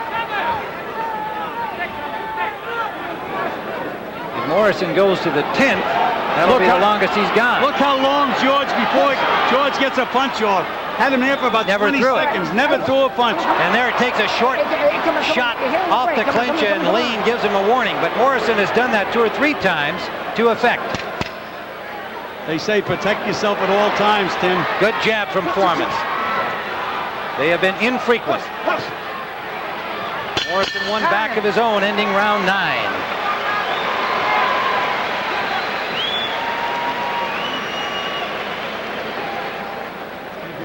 Yeah. No, nothing. No. I got it. Don't worry. You'll have everything. There, hold that. Everything's fine. As long as you're jabbing, you keep your hands up. Beautiful. Yeah, the man keep him up here. Hit him with left hook, right hand. 1, 2, 3. And just spin him. Don't worry about the body shot. Champ, let him go. In the face. Throw at the gloves. Get him out of there. Don't let him creep in on you. Okay? Everything that has 7s, move away, set up. Set up quicker. Set up quicker. Make him tall. Let's take a look at this action in the clinch there. And you can see George trying to push Tommy Morrison away. And Mills Lane stepped in, and Morrison hit him with a right hand right on the chin. Morrison showing effectiveness despite breathing heavily in round 9 through 42 punches, landed 55% of them. The 37% for Foreman, who threw only 30. Good left hook by Morrison again. Again, we had mentioned that Morrison has so many physical advantages. He's got the hand speed, foot speed, and the punching power. But George, I know, takes a tremendous punch, and I didn't think Morrison was going to be able to take some of these solid punches, but George hasn't landed too many. Gil, we're in the 10th round. Would you agree that old George needs a knockout to win this? Well, I have Morrison 3 points ahead, Tim, so if Foreman could win the last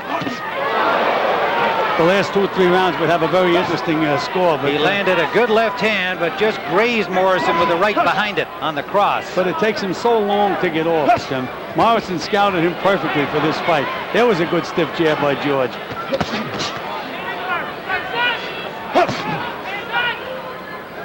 Well, there have been a lot of skeptics, a lot of doubters about Tommy Morrison. I think they have to kind of come around here, should he win this fight, to feel that he has fought intelligently and kept to his strategy. Morrison, Tim, was affected by that right hand by George Foreman. It didn't look like a big punch, but it bothered Tommy. And another low blow, that one to the kidneys. Mills Lane doesn't agree with him. He was bothered by that. Now let's see how George reacts. And Morrison wobbled a little bit, Tim. Yes, he did, off a short left from George. Another low blow from Foreman he gets away with. And here's George pushing him back into the corner, but Morrison escapes. Morrison trying to keep his feet under him. Throws a combination without a lot of zip.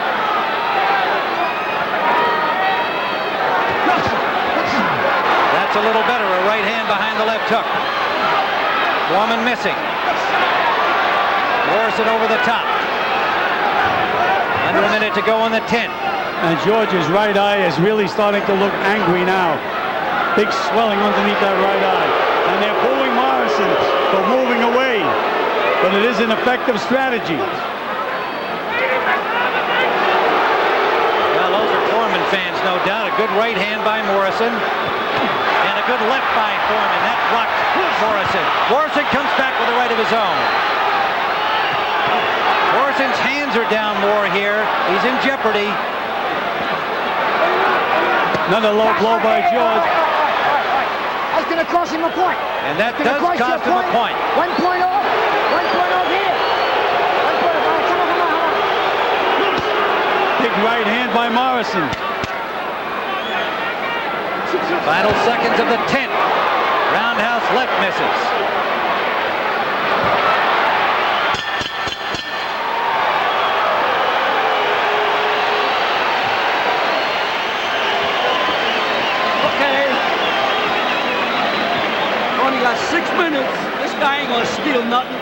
right. He ain't a good referee. But he ain't going to help him none. After giving a third warning for unintentional. That's unintentional low blows deducted 1 point. Mouthpiece. On the red corner from George Foreman.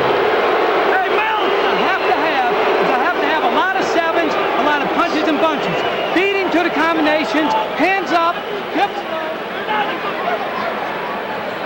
There you can see that low blow by George Foreman. Morrison answered nicely with a good left hook on the button. It did cost Foreman a point, and there's a very good left hook back as Gil described. Into the 11th round, new territory here for Tommy Morrison. Don't count, right? You gotta be ashamed of yourself.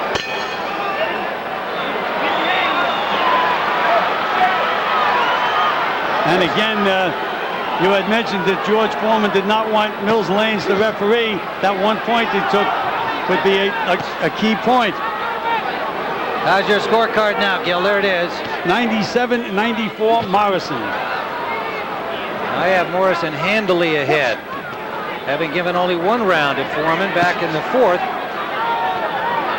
Now you can make the case for him stalking and leading the attack, but Morrison has been the busier fighter. 402 punches to 338 through 10. Well, you know what it's like? It's like a cat and a dog. The dog chases the cat into the corner, and then the cat scratches the heck out of him. That's what Morrison's been doing. Moving back, gets trapped in the corner, but then he gets off first and lands the clean punches. But how about your concern earlier that he was showing fatigue that might be a factor in these late rounds? Well, his corner man told him he was going to get a second wind, and it looks like he did. But again, he better not need a third one. We're in the 11th, scheduled for 12. And you stand by. Again, George had him in the corner. Morrison got off first.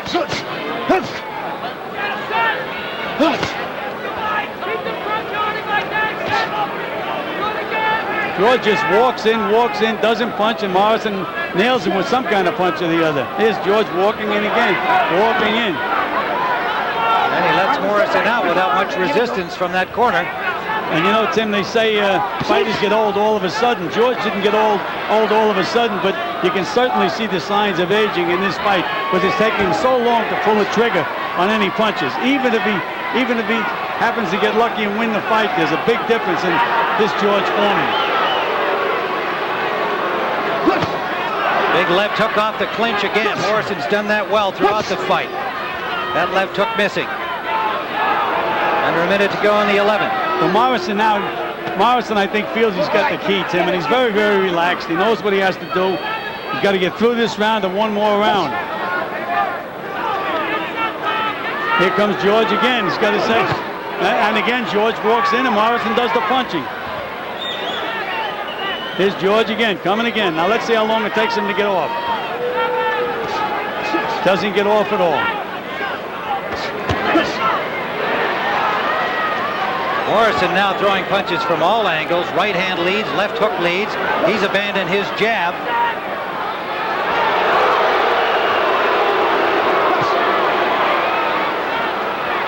In George's mind, he probably thinks he's winning these rounds because Morrison's retreating.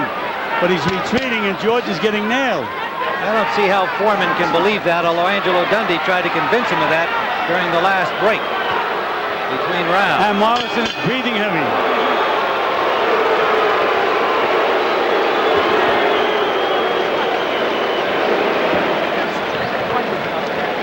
Last round. Very good. Last round. There ain't no more. Keep your hand. Ain't no more. Keep your hands up.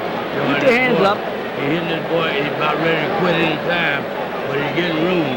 So keep your hands up and get toes loose. A lot of combinations, okay? I need you. He's going to come at you here now, okay?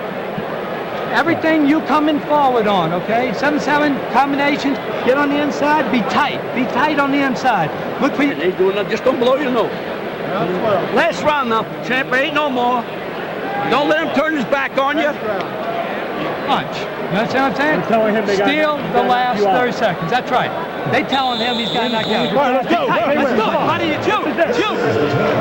And final round. How about a Good round of sign by applause? Morrison coming off that stool with some enthusiasm here. We're into the final round. And you got to believe the way we have been viewing it, that Tommy Morrison may be on the verge of ending the career of George Foreman. Foreman could choose to continue should he lose here tonight, but that's highly unlikely. He has indicated that a loss would send him into final retirement after his glorious career, especially the second round of that. Morrison cannot afford a mistake. His corner says, be tight, be close, don't leave yourself open. And he lands a good right hand.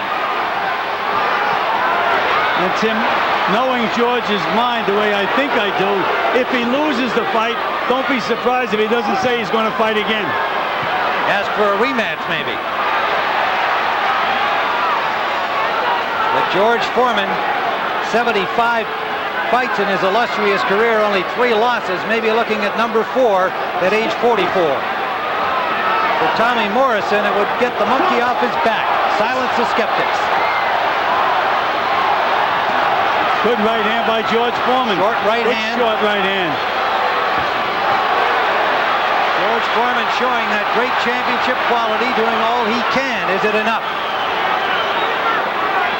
Hasn't backed up since the fight began, but has taken most of the punishment. Timmy's a physical marvel at his age. If he ever go these 12 rounds,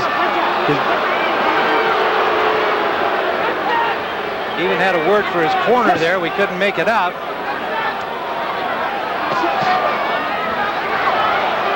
George headed to sitcom heaven there at ABC when his fight is over here. He'll begin filming in July. Hook by Tommy Morrison, combination. Again, George is really frustrated now. Really frustrated. He's trying, but he just can't seem to be able to put it together. Under a minute to go in the fight. You can just see Tommy Morrison getting off first, beating George to the punch. No matter how long George has him trapped on the rope, Morrison still beats him to the punch. And Morrison. Good left hook. Good left hook by Foreman. It was a good left hook, but I don't think as punishing as it appeared. Morrison had his hand up and he kind of leaned back on the ropes. Time. Here's a break for Tommy Morrison. Loose tape on Foreman's glove, and Morrison happy about this development. A little breather for Morrison. Just take the tape off.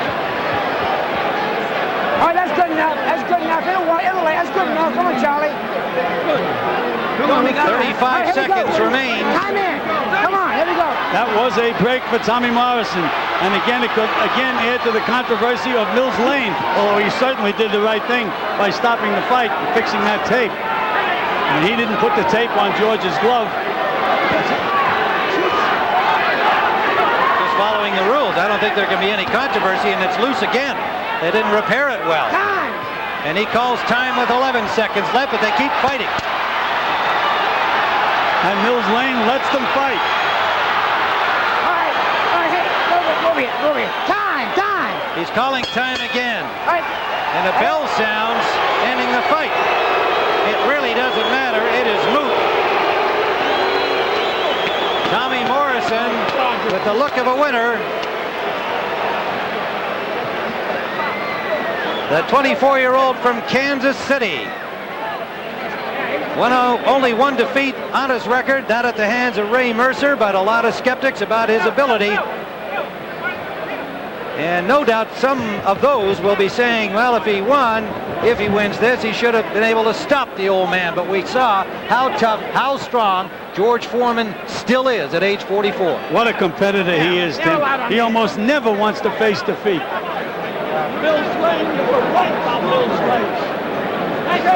And Angelo was steaming George up a little more, telling him he was right about Mills Lane. George, your eyes look good. How have you got it at the end of the fight, Gil? Well, Tim, I have Tommy Morrison winning by a wide margin. With the point deducted, I have Morrison 117, Foreman 111. I didn't give him any credit for his aggressiveness because it wasn't effective aggressiveness. He chased Morrison, chased him, and when he caught him, he got nailed. You got to throw punches for sure. He didn't throw enough of them, in my view, either. I thought Tommy Morrison fought a very intelligent fight, stuck with his plan, and I think he deserves full credit for a victory I expect he's going to get. Let's find out if he did.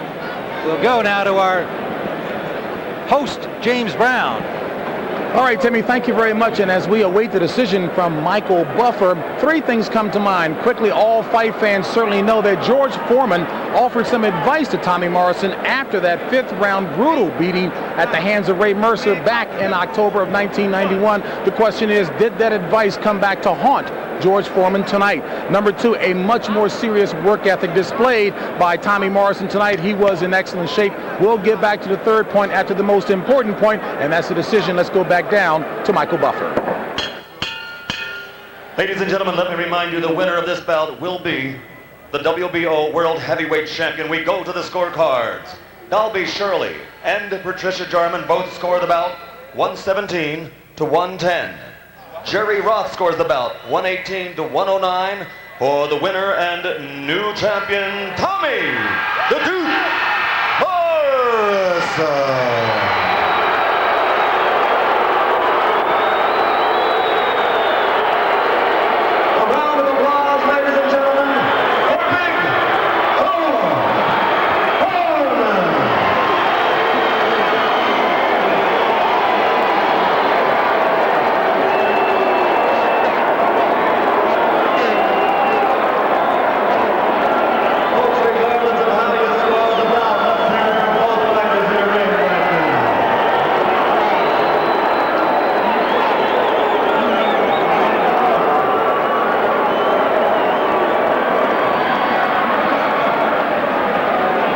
So Big George Foreman, in fact, may have had that advice come back to haunt him. Tommy Morrison, I think, answered an awful lot of questions. The third point that I was going to make, Tommy Morrison has said repeatedly that he did not want nor like the label of the Great White Hope. He said he did not like the connotation. But in fact, he knows that it has an awful lot of benefit associated with it, but he proved it in the ring, that is. And as we take a look at what the final punch stat revealed, Tommy Morrison followed his game plan superbly, delivering on 46% of his punches, but they were very, very well executed, especially delivering that left hook when it was needed. As we take a look at the jab, well, you heard Gil Clancy and Tim Ryan say he needed to deliver that a lot more, although he did not connect on as much as George Foreman. Nonetheless, it was quite effective. And right now, let's take you back down ringside to Tim Ryan. Thank you, James. I'm with the winner here and the new WBO champion, Tommy Morrison. You did a great job in this fight. You were in control all of the way. I think the only thing that we were wondering about as the fight progressed seemed to me that you got tired early. Gil Clancy thought it might be a problem late. It proved not to be. Can you talk about that? Well, one thing that we concentrate on is pushing ourselves to the limit in the gym. When you push yourself to the limit, you get to know your limits as a fighter, and that's one thing that hurt us prior to the Mercer bout. We'd never been past the 6th round, but we did a lot of extra work to try and prepare for this because I knew it was going to come with someone as big and as lumbering as George. He fought a hell of a fight. Just a matter of just a little younger and a little quicker. Well, and you stuck to your game plan, I thought, very intelligently throughout. What did George say to you at the end when he came over to your corner? He told me that I did a hell of a job. He told me God bless, he loved me, and he said never cuss in front of people. Well, good counsel from a guy who's certainly been a credit to his sport and brought so much life into the heavyweight ranks. Now people are going to expect the same from you, Tommy. What do you want to do right now apart from rest? Well, at this point, I'm going to go home, relax for about a week, and I'm going to continue working because one thing that I didn't do prior to the Mercer bout is I didn't always utilize my time the way that I should. As a young athlete, sometimes that's difficult. But I'm a more dedicated athlete at this point and a more mature athlete, and I'm going to prove it to the world. It seemed like, from what you told us yesterday, your trainer Tommy Vergis, you had a game plan to jab, to move, to be intelligent, not make mistakes, and you carried it out. One thing that George Foreman he's a very hard puncher and he has a devastating jab, but one thing that you can't let him get set, and that's one thing that the jab did for us is make him reset each and every time that he's set. All right, we've got George Foreman here who has already congratulated you and given you good counsel not to cuss in public. George, is this, I'm sure the first question everybody wants to know, you lost, is this it? What about wife Joan, and what are you going to do? Well, I've got a date with Kentucky Fried Chicken, and it's those buffalo wings that I'm interested in. Now, a lot of people like that original chicken, but I'm against it. I like the crunchy fried. After you eat the chicken. Yeah. Then I got a date to eat some wieners because I'm cooling out on a hamburger. It's going to be 2 hot dogs and 1 bun, and I'm going to eat my head off. I've had a great stay in boxing. I've enjoyed it. It's a wonderful time. The people of Las Vegas have always come out in numbers to see us fight. We're so happy about the turnout, and it was a good fight, 12 rounds. For the first time, a fight went a long time. The people are proud. I'm proud. The judges have spoken. May God bless everybody. It sounds like you're saying goodbye for boxing. Well, I don't intend to box. Hello, TV. That was my goal. I fought for a title twice, and I enjoyed myself. Now I got to raise a herd of children. George, nonetheless, this was another great performance by you. Maybe not in terms of the scoring punches over the course of the fight. You showed at 44 you had the stamina, you had the nerve, you had the pride to go the 12 and try to make a fight of it all the way to the end. Yeah, I almost started to knock him out, but I said, look, the kid's gone 12 rounds. I'm not going to even go for a knockout. And then I realized I lost the fight, so I should have went for the knockout. But I'm going for the chicken, I tell you. Man, I'm hungry now. I've went I don't know how many days without a good meal. I'm going to settle down and get me some rice and gravy. Are you saying farewell to the game? Oh, well, I'm going to be sticking around to kind of enjoy it because boxing has really been good to me. So I'll be helping out. HBO still got me with them, and they serve some good meals in between fights. You're still a good bobber and weaver, too, George. Thank you very much. I don't use a bobber. Congratulations for a fantastic career for George Foreman, and congratulations to Tommy Morrison, who's the new WBO champion and certainly has bigger things in mind. Now let's go up to our host, James Brown. Mississippi, like everywhere else around the country, down south it's a day for family, good times, and good fun with Dad. And what could be better than a Father's Day brunch, Southern style? From the looks of things, Bubba Gump has catered this Father's Day feast. Good afternoon, everybody, and happy Father's Day. I'm Gus Johnson, and welcome to the CBS Sports Show from Casino Magic in Bay St. Louis, Mississippi. Today on the show, we'll be bringing you all the latest sports news and go out to Eldora Speedway in Ohio for the greatest show on dirt, the World of Outlaws Sprint Car Racing. We'll also show you a profile of Larry Holmes, the boxer, the man, the businessman, and the grandfather. And also our main event of the afternoon will be Larry Holmes' last hurrah as he takes on Anthony Willis in a 10-round heavyweight fight. A short time ago, this was Larry Holmes on his way to the arena for the final time in an illustrious career. It's hard to believe it's been 18 years since Holmes won the title from Ken Norton in Las Vegas. Over the years, Holmes' skills have diminished, but the punching power has sustained. After today, he'll have a career of memories. I don't care about being remembered as one of the greatest fighters of all time, even though some people might say, oh, yes, you do. I don't care about that. I wanted people to say, Larry Holmes, he was okay. He got out with his faculties. He got his health. He got some money. And he's out there on his boat having fun. That's a hell of a way to go out. Now that fight will be coming up a little later on, and Larry swears that this will be his last fight.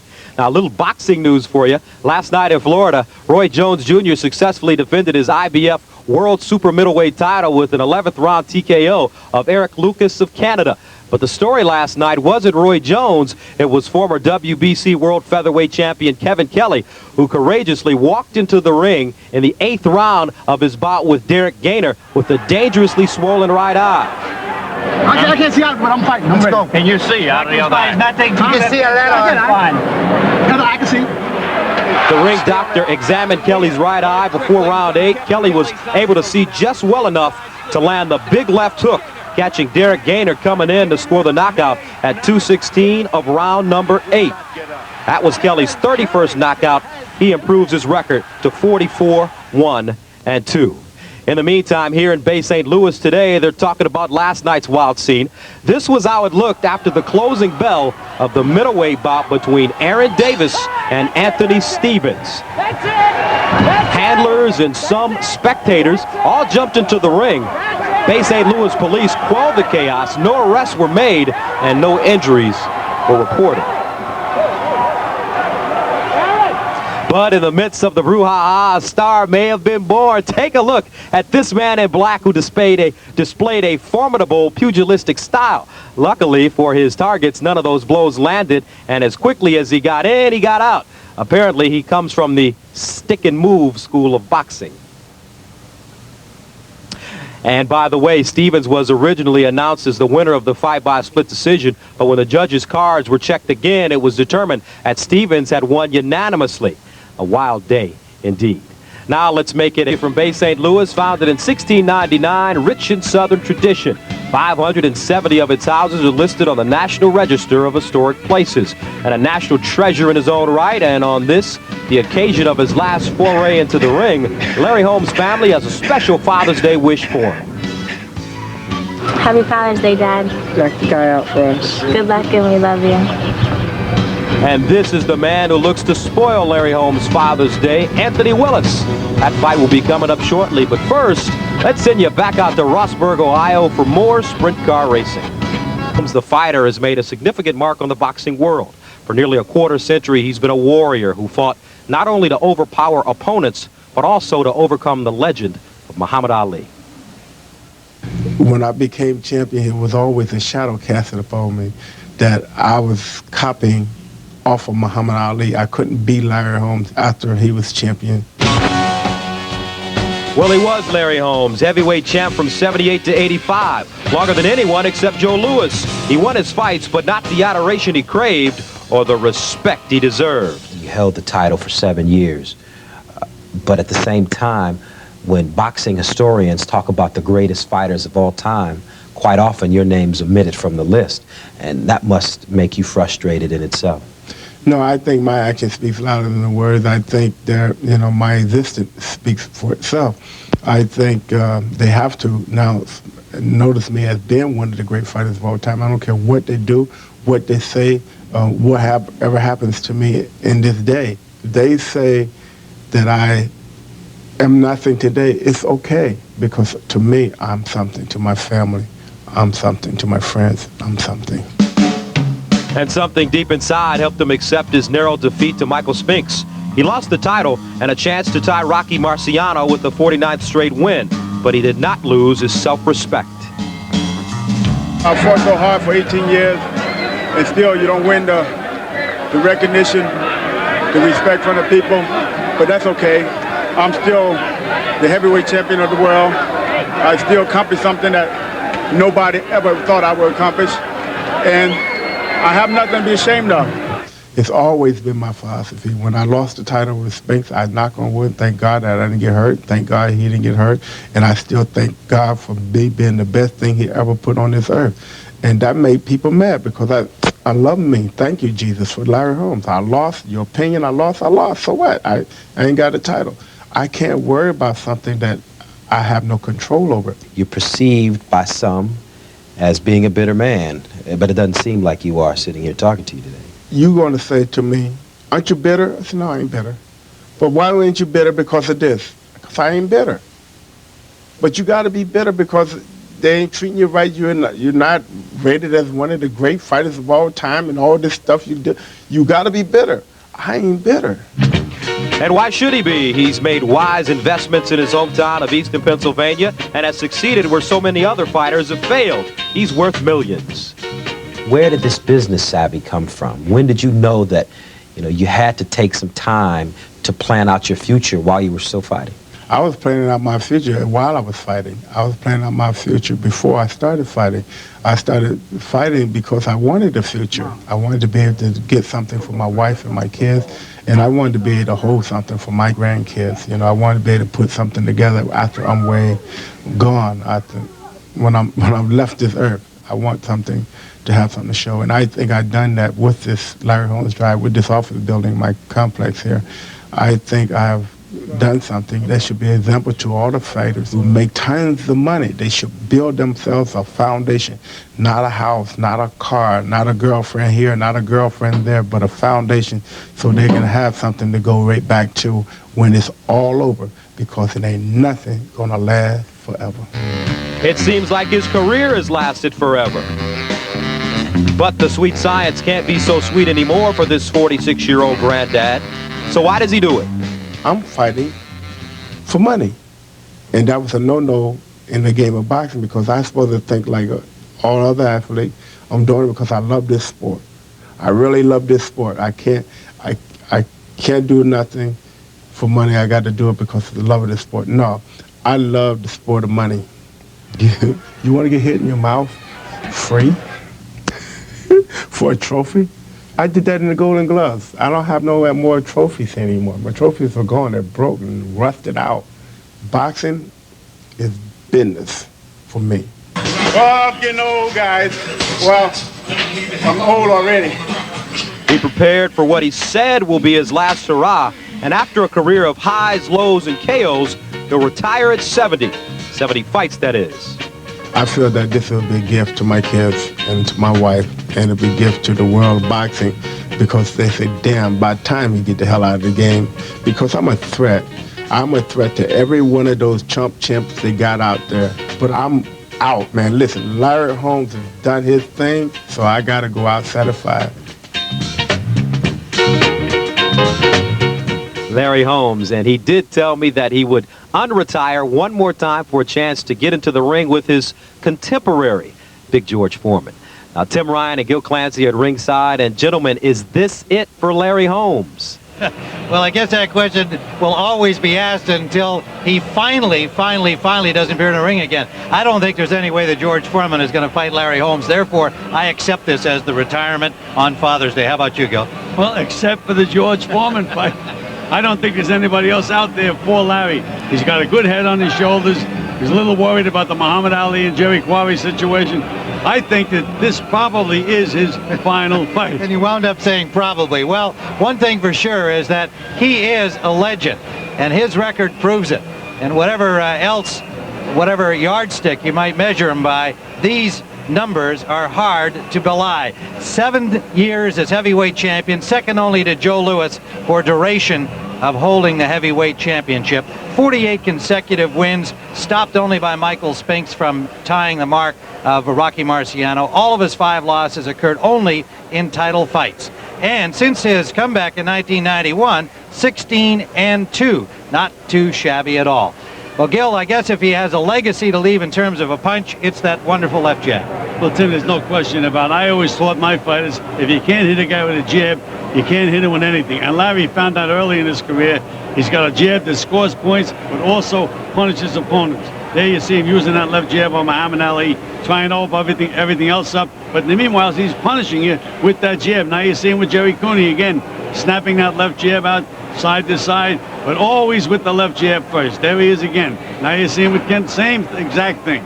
Snapping that double jab, punishing the guy, scoring points. Made him a great fighter. Well, his opponent today, Anthony Willis, does not have a common opponent with Larry Holmes, but he does have a common occupation. Before Larry got to be a big-time boxer, he was a truck driver. Anthony Willis still does that while he tries to get to the big purses. He works for his grandfather, who owns that auto repair shop, and sometimes helps out inside. But he brought no respect into this fight against the legend. I'm going out there to fight and beat Larry. I'm not going out there because he no legend and finna retire. I don't care nothing about that. He have everything he need. I need what he have. Really, I do. Well, he's confident, he's cocky, and he says this is going to be his day. And Gil, what does he bring to the dance here on this retirement party? Well, Tim, he's a busy, strong guy. He's not going to try to let Larry dictate the pace. Larry's not going to like that. Larry's going to try to control him. But this guy is a strong guy. He is seeing with 240-pound Alexander Zolkin. I mean, a big, big guy, but you can see what a strong man he is. He stays right there with Zolkin. He can be a problem. He did lose the fight to Zolkin, but he made it a long, tough evening for a guy ranked in the top 10. So it'll be Anthony Willis trying to spoil the retirement party of Larry Holmes, and we'll be back with the action after this commercial and a word from your local station. Oh, yeah, you gotta go.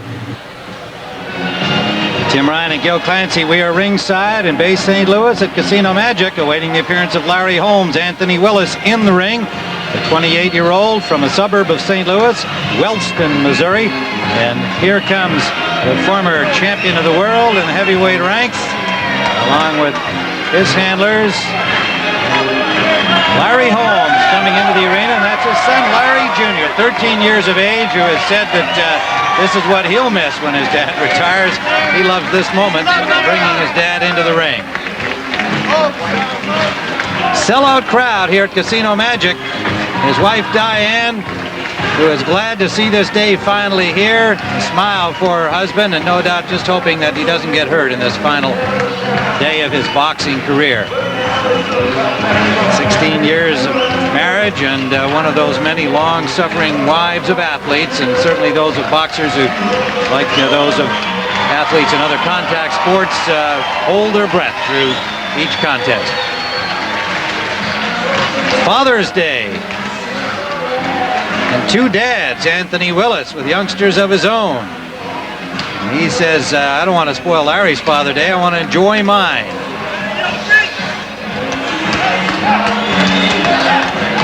Take a look at the tail of the Tate. Larry Holmes, 46 years young.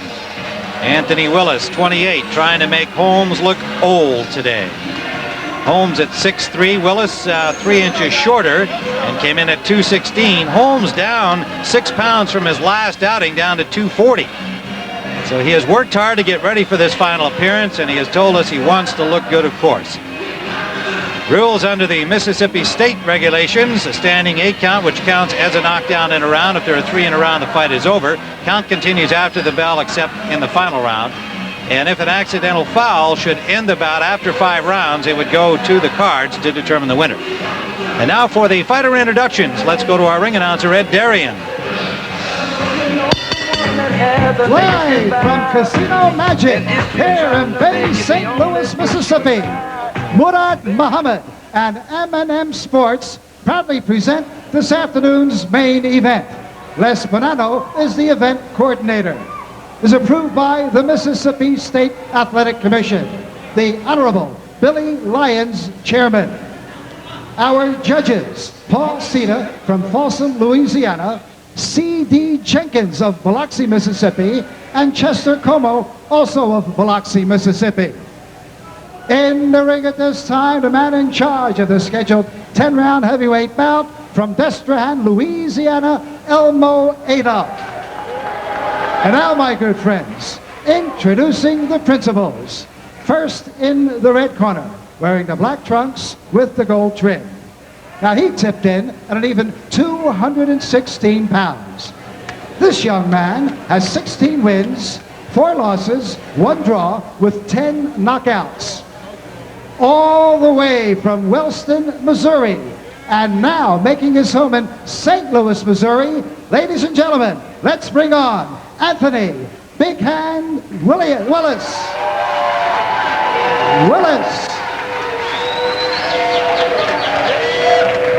His opponent in the red corner, as Murad Muhammad presents this young man wearing the white trunks with the red trim. He weighed in at even 240 pounds. Now, this veteran of pugilistic wars for 23 years has 64 wins, 5 losses, 1 draw, with 41 knockouts. The former undisputed heavyweight champion of the world from Easton, Pennsylvania. Ladies and gentlemen, the legend, as Murad Muhammad once again presents Larry, the Easton Assassin, Holmes.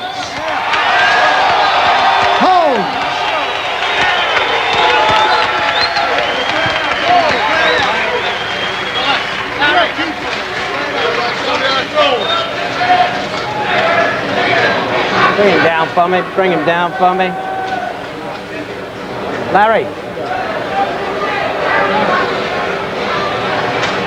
Hi, gentlemen, I spoke to you back in the dressing room. Pay attention to my commands. Listen to me at all times. Let's have a nice, clean fight. Shake hands. Good luck. Elmo Adolph, the referee, with the final instructions. Larry Holmes at 240 pounds.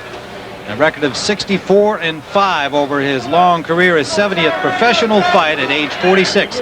Anthony Willis sees an opportunity here to knock off a big name and get himself up in the rankings in the heavyweight ranks. Has fought 2 years as a heavyweight, has only a 3-3 mark, and lost to Donnell Nicholson and Alexander Zolkin in his recent heavyweight outings. Started out his career as a light heavyweight. But then for the past 3 years, he's campaigned as a heavyweight. The lowest he's been is 210 pounds. He's a legitimate heavyweight. We'll see what he can do against the bigger, stronger, and older man, Larry Holmes. Willis won his last outing, a 3-round knockout over Jordan Keepers, and Larry Holmes in April of this year went an undistinguished 10 rounds against a strong young guy by the name of Quinn Navarre, but Holmes prevailed on the cards. There we go. 25 world championship fights for Larry Holmes. Winding up his career here in a 10-rounder in Bay St. Louis, Mississippi. There's a good shot to the body from Willis. The right hand. Impact punch for him. Larry is doing a lot of feinting usually, but he's using that left jab a lot more than he's used it in the first minute of this fight. Holmes grazing the head of Willis with a right hand. A solid left jab connecting again to Willis.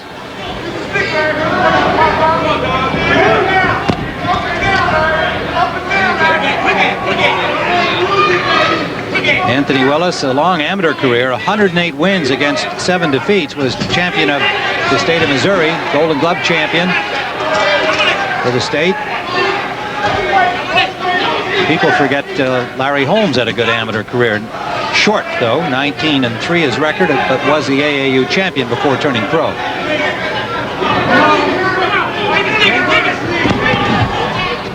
Into the final minute of round 1. Scheduled 10-rounder. Larry just turned his back completely around to Anthony Willis. That sure is a no-no. And very relaxed, preparing for this fight. Trained as hard as he felt he had to. It was all business in there now.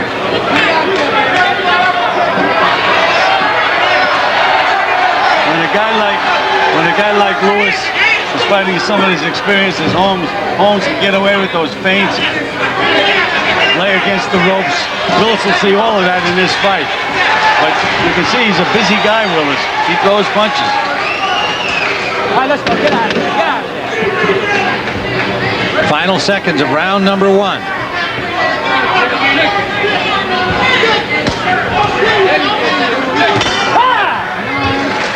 Round number 2 from Bay St. Louis. We're live on the CBS Sports Show, and Elmo Adolph holds up the action here as a towel is left hanging on the ropes in the Larry Holmes corner. His trainer there is former junior welterweight champion Sal Mambi.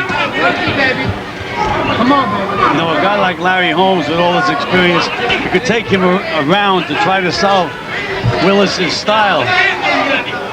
But what Willis is doing that I liked him, Larry's got that good jab, but Willis is throwing double jabs. And he got one of them in. Got Holmes' attention with it.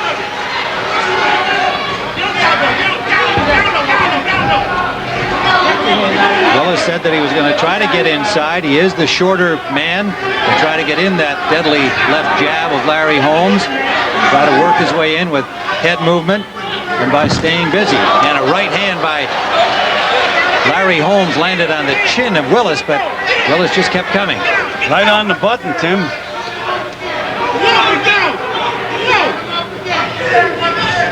Larry Holmes won his first title in June of 1978. He beat Kenny Norton to win the WBC title, defended it 15 times. There's a left hook scored by Willis. He won the IBF crown from Bone Crusher Smith, defended that 3 times before losing to Michael Spinks in September of 1985. Willis has been picking off Larry's left jab fairly consistently up to this point. Larry is usually a lot more effective with that left jab. And there you can see Willis again doubling up the jab. There's a good left hook by Willis.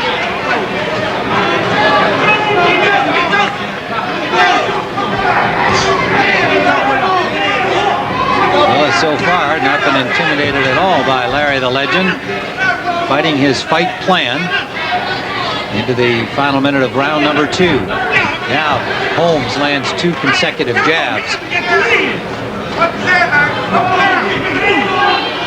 Holmes the first to acknowledge he doesn't have the hand speed that he used to have. Now that jab is starting to work for Larry Holmes. But that is still his best weapon, and it's a question of timing it. And there's Larry Holmes holding Willis off with that left hand. Not jabbing, but holding him off.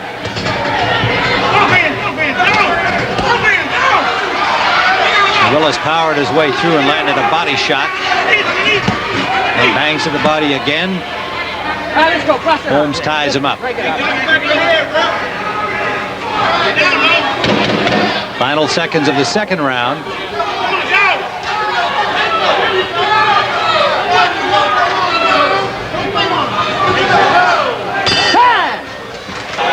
Now let's go. go, let's go. Sellout crowd here in round 3. Holmes looking very relaxing as he comes off his stool for this third round against Anthony Willis from Wellston, Missouri. A number of boxing celebrities on hand in this sellout audience at Casino Magic in Bay St. Louis. We're live on the CBS Sports Show.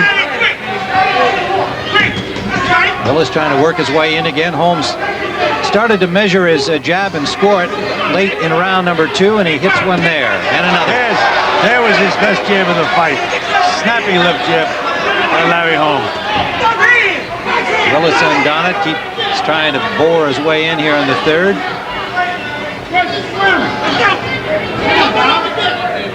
Holmes bringing his elbows down to protect that midsection. Willis had some success there in the first round, going to the body, and Holmes just missed a big right hand. And Willis landed a good left hook. Good counter-punching effort by Anthony Willis.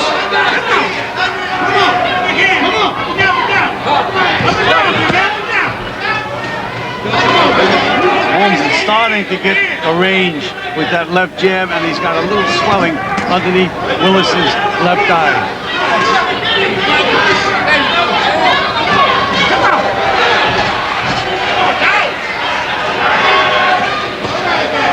We've often talked about how, for a big man, how difficult Holmes can be to hit using his left hand to hold a man off, but also it gives you that sideways angle, getting his shoulder toward his opponent, so you never really see his full body, which is considerable in bulk.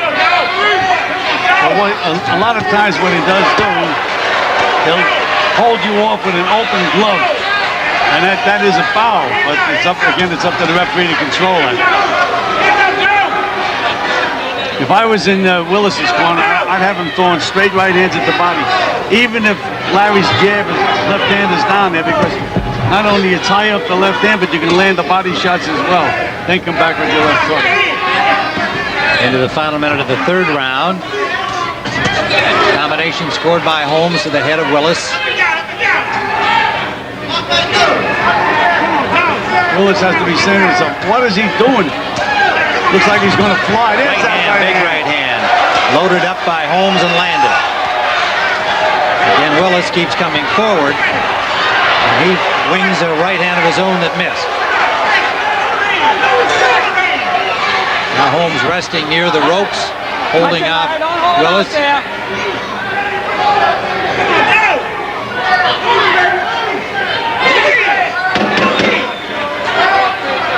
Final seconds of the third round. Willis landing over the top to the ear of Holmes. Round number 4. Larry Holmes in white. Anthony Willis in black, and Holmes starting to find his range with the jab in the last couple of rounds. And there's some redness under the left eye of Willis. Holmes has probably won close to $40 million over his long career. This is 70th pro fight. Now he's throwing that left jab to him like he means business.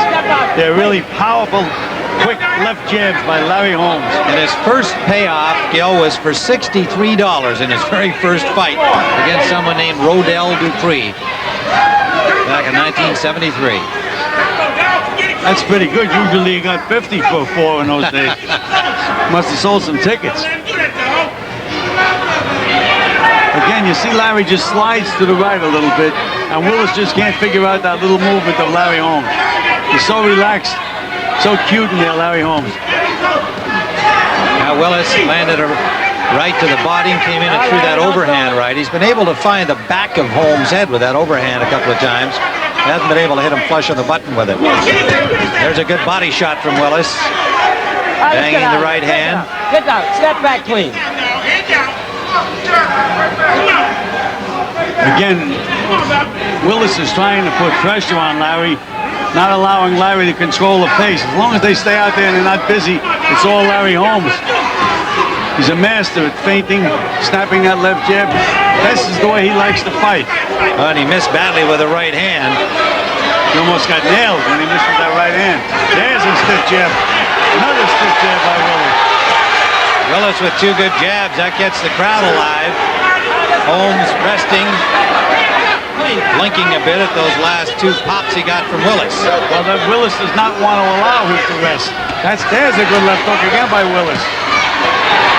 Into the final minute of round 4. Holmes again just missed the right hand. He made contact, but not right down the pipe. Willis fires back. Left uppercut scored.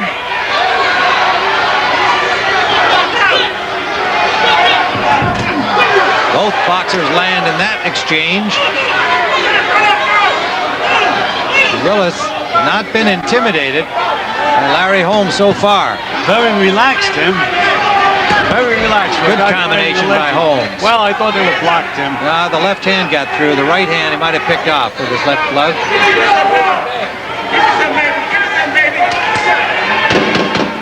Final seconds of round 4.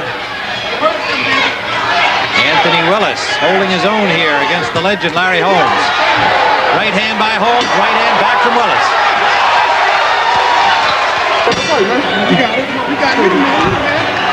Larry Holmes got some counsel from Sal Mamby, his trainer. Don't get into a brawl, and Holmes' response was, "Why not, man? That's all I want." Larry has that great heart. Feels like a champion. But Mamby told him, have fun. Can't have fun with this strong young guy coming at you. You got to control him. We've got it all even after 4 rounds. Round 1 and 4 for Willis. Rounds 2 and 3 for Holmes. That's the way we've seen it so far.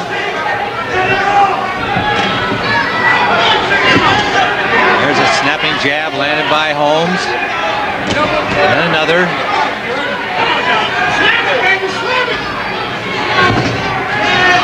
Yeah, Willis showing you a little cutes in here. Feinted. Made Larry throw that left hook. Ready to counter.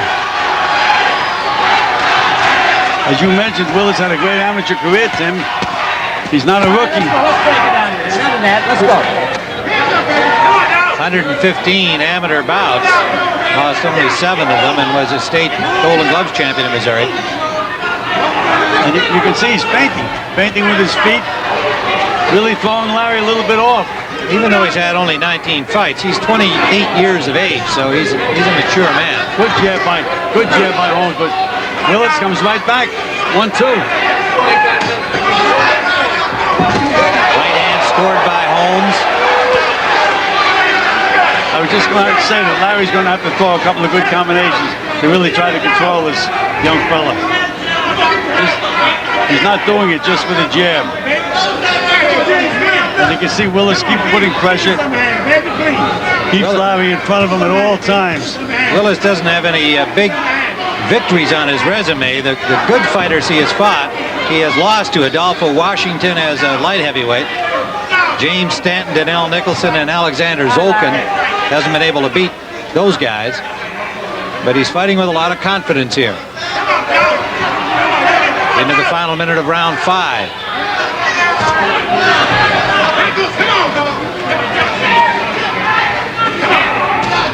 Another good solid jab by Holmes. Trying the right hand and missing again. He does telegraph it, and of course he doesn't have the speed with it he used to have, but if it lands, it's a heavy punch. Under 30 we go in the 5th. That one got through.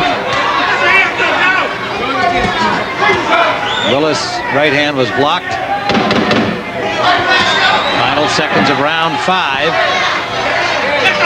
Willis having a little more difficulty in this round, penetrating.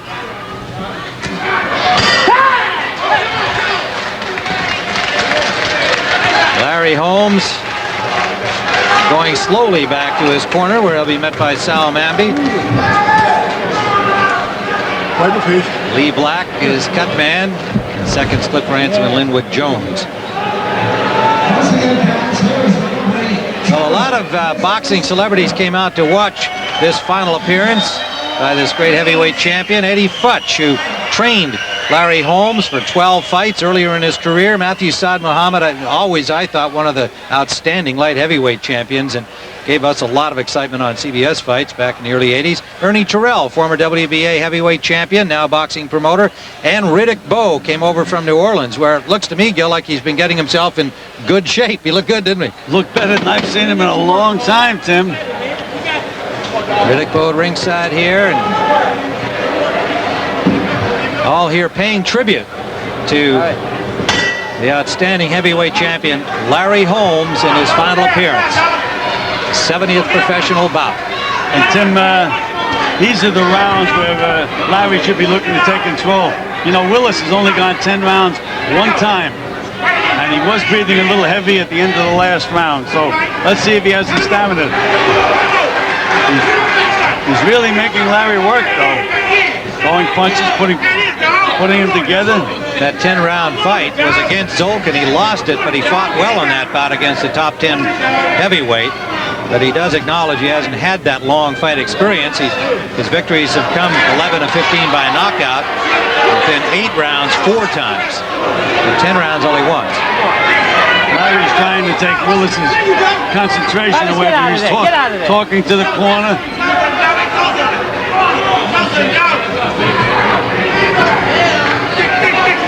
Hands down by Holmes and just daring Willis to come at him. There he goes, holding Willis off with that left hand, an open left glove. Big jabs, and he missed with the right hand. Willis was hurt by the jabs, but he turned away from the big right hand. And he nailed Holmes with a straight right to the body when Larry missed. There's a good body shot again by Willis. He's had some success there. Now Holmes punishes him to the body inside, banging to those ribs. Willis to the body and Holmes to the head. Well, there's Larry holding on to the ropes. All right, let's go. Get out of there. Don't go on the ropes, Larry. Let's go, Larry. Larry, let's go, Larry. Look down at us. May have heard your pointing out the foul. And then Elmo Adolph, the referee, did pull his arm away and warn him.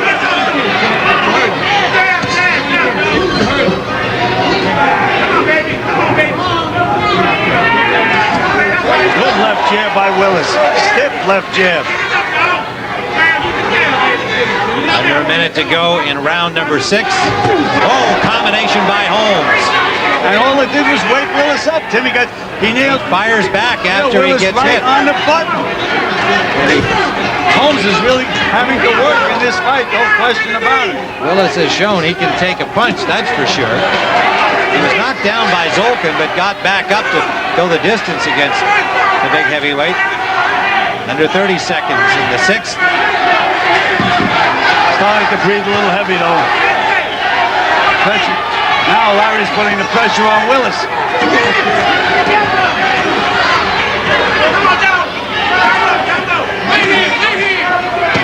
Holmes throwing more punches inside to the midsection of Willis when Willis gets in close like that. Get out of here. Let's go. Final seconds of round 6. Turn around.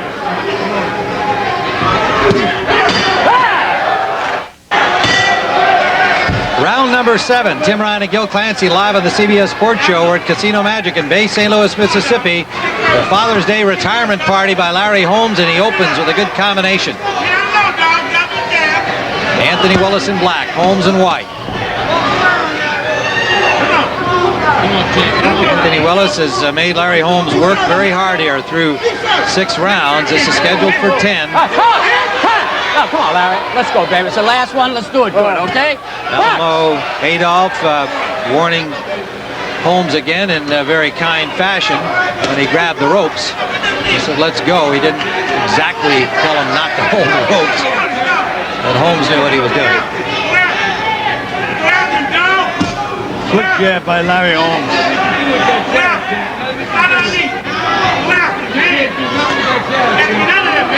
As long as Willis stays out there like that, at that distance, Holmes is going to pick him apart. He has to move those hands and keep busy. And you can see Larry now snapping that left jab. There it is again. And Willis has been staying more in front of him at that range, so he's helping Larry Holmes make contact now, whereas he was bobbing and weaving and working lower in the first 3 rounds. We have Holmes ahead 4 rounds to 2, while Gil has him 3-2 and 1 even. So we're seeing this pretty much the same through 6.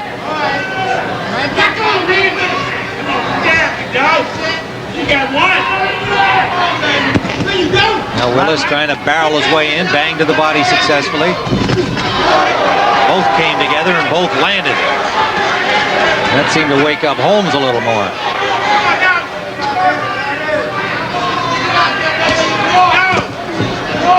46-year-old Larry Holmes, 28-year-old Anthony Willis. There's a good left landed by Holmes. That stopped Willis in his tracks. Right on the forehead too, Tim, by Holmes. That was a pretty good punch.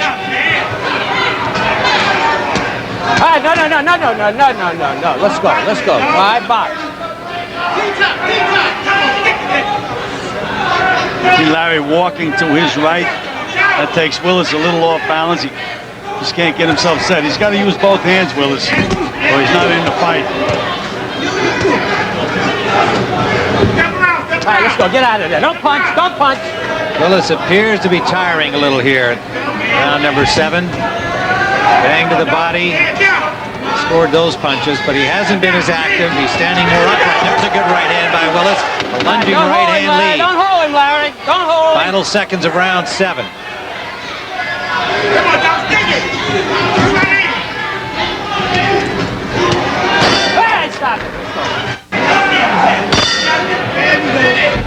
Round number 8, Tim Ryan and Gil Clancy live from Bay St. Louis are at Casino Magic. Again, Sal Mamby, the trainer of Larry Holmes, reminding him to have fun here in his final appearance. And Willis came out using that double left jab and hook, moving those hands. That's what he's going to have to do to stay in this fight. He can't stay out there and try to out-strategy Larry Holmes. That's not going to work. He just has to keep busy.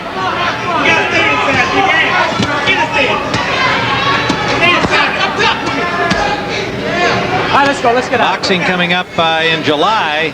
McCullough and McKenzie. That should be a brawl. And Marco Antonio Barrera, an exciting boxer against a very difficult boxer in Fernandez. At July 13th and 14th here on CBS Sports.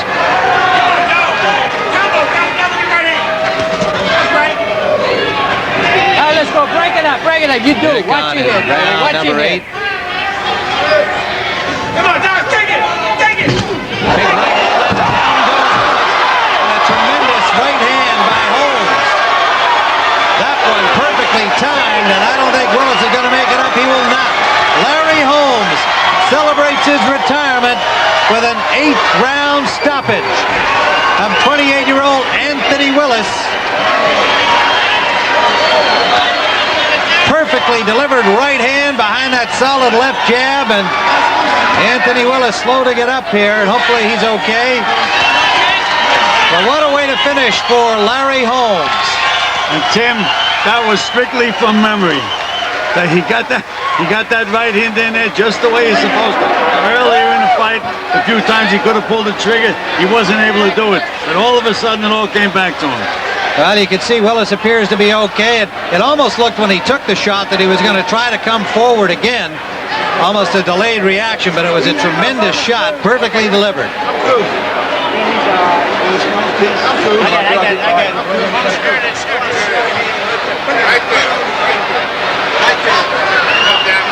Well, a classic right hand thrown over the top by Larry Holmes. Take a look at this, setting things up with the jab. Larry there sticks the jab in there to stop the guy, keeps him in range for that right hand, and right on the button.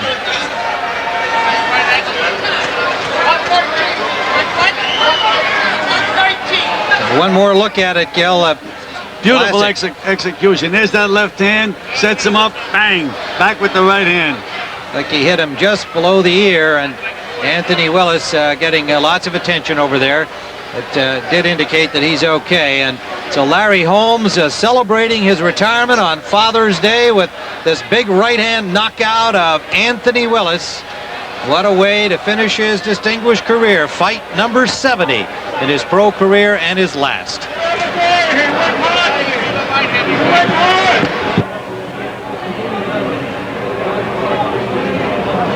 All right, we are back at Bay St. Louis. Let's get the final result announcement from Ed Darien.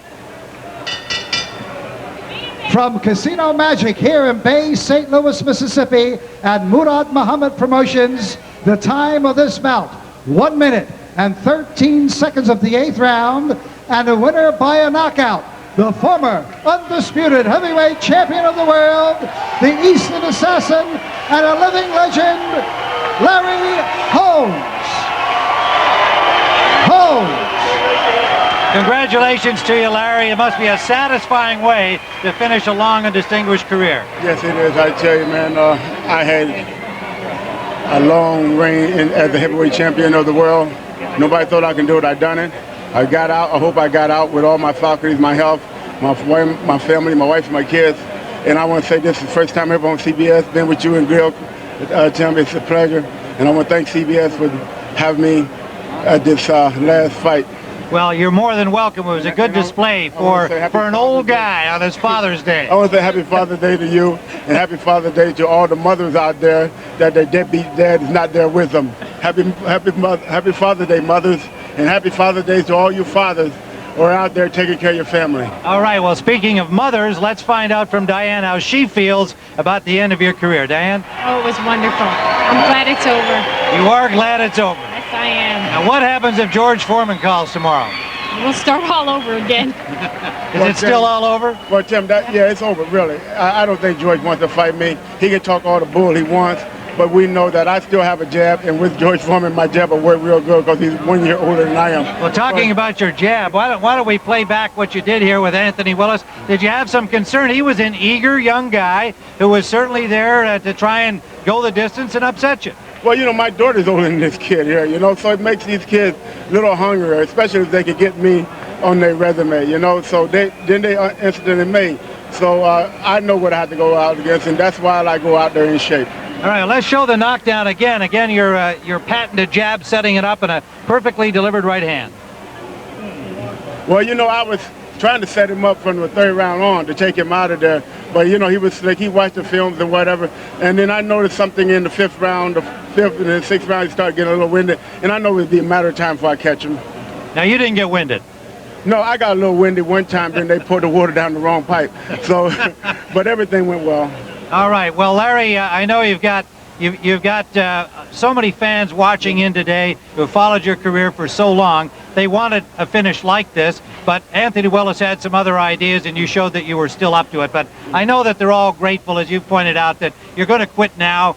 We've seen too much of guys staying too long. And we're not going to stay too long. We've done it all. We don't owe boxing don't owe me anything, and I owe boxing everything I got. So it's no sense of me bad rapping anybody because of what I accomplished or what happened to me in the past.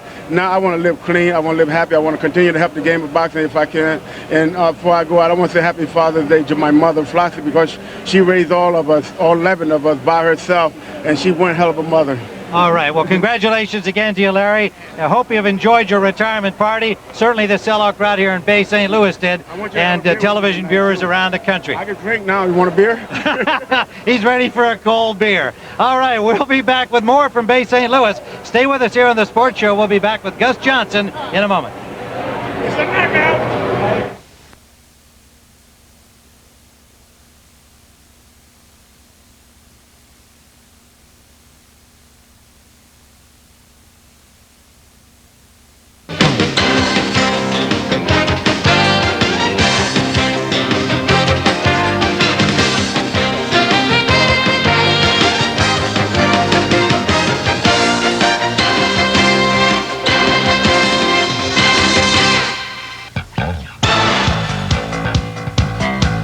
It's time for the main event. Budweiser, the king of beers, presents USA's Tuesday night fights. Scheduled for 10 rounds. Former heavyweight champion of the world, Larry Holmes, versus Jesse Ferguson. Fighting should be like it was when I was fighting for and defending my title. You fight the #1 guy, you fight the #2, you fight the #3, you fight them all down, then you start all the way back again. And then nobody can say anything about you when you fight the #1, the 2, the 3, the 4, the 5, and the 10 or the 11 guys. At least you beat everybody else. But if you keep going around putting people in the ratings that don't deserve to be in the ratings, I mean, how are you going to become or get the respect of being the heavyweight champion of the world? Larry Holmes, at the age of 44, currently ranked 11 in the WBC, behind a cast of characters that he hardly compares with the top 10 guys during his prime. These guys here can't fight.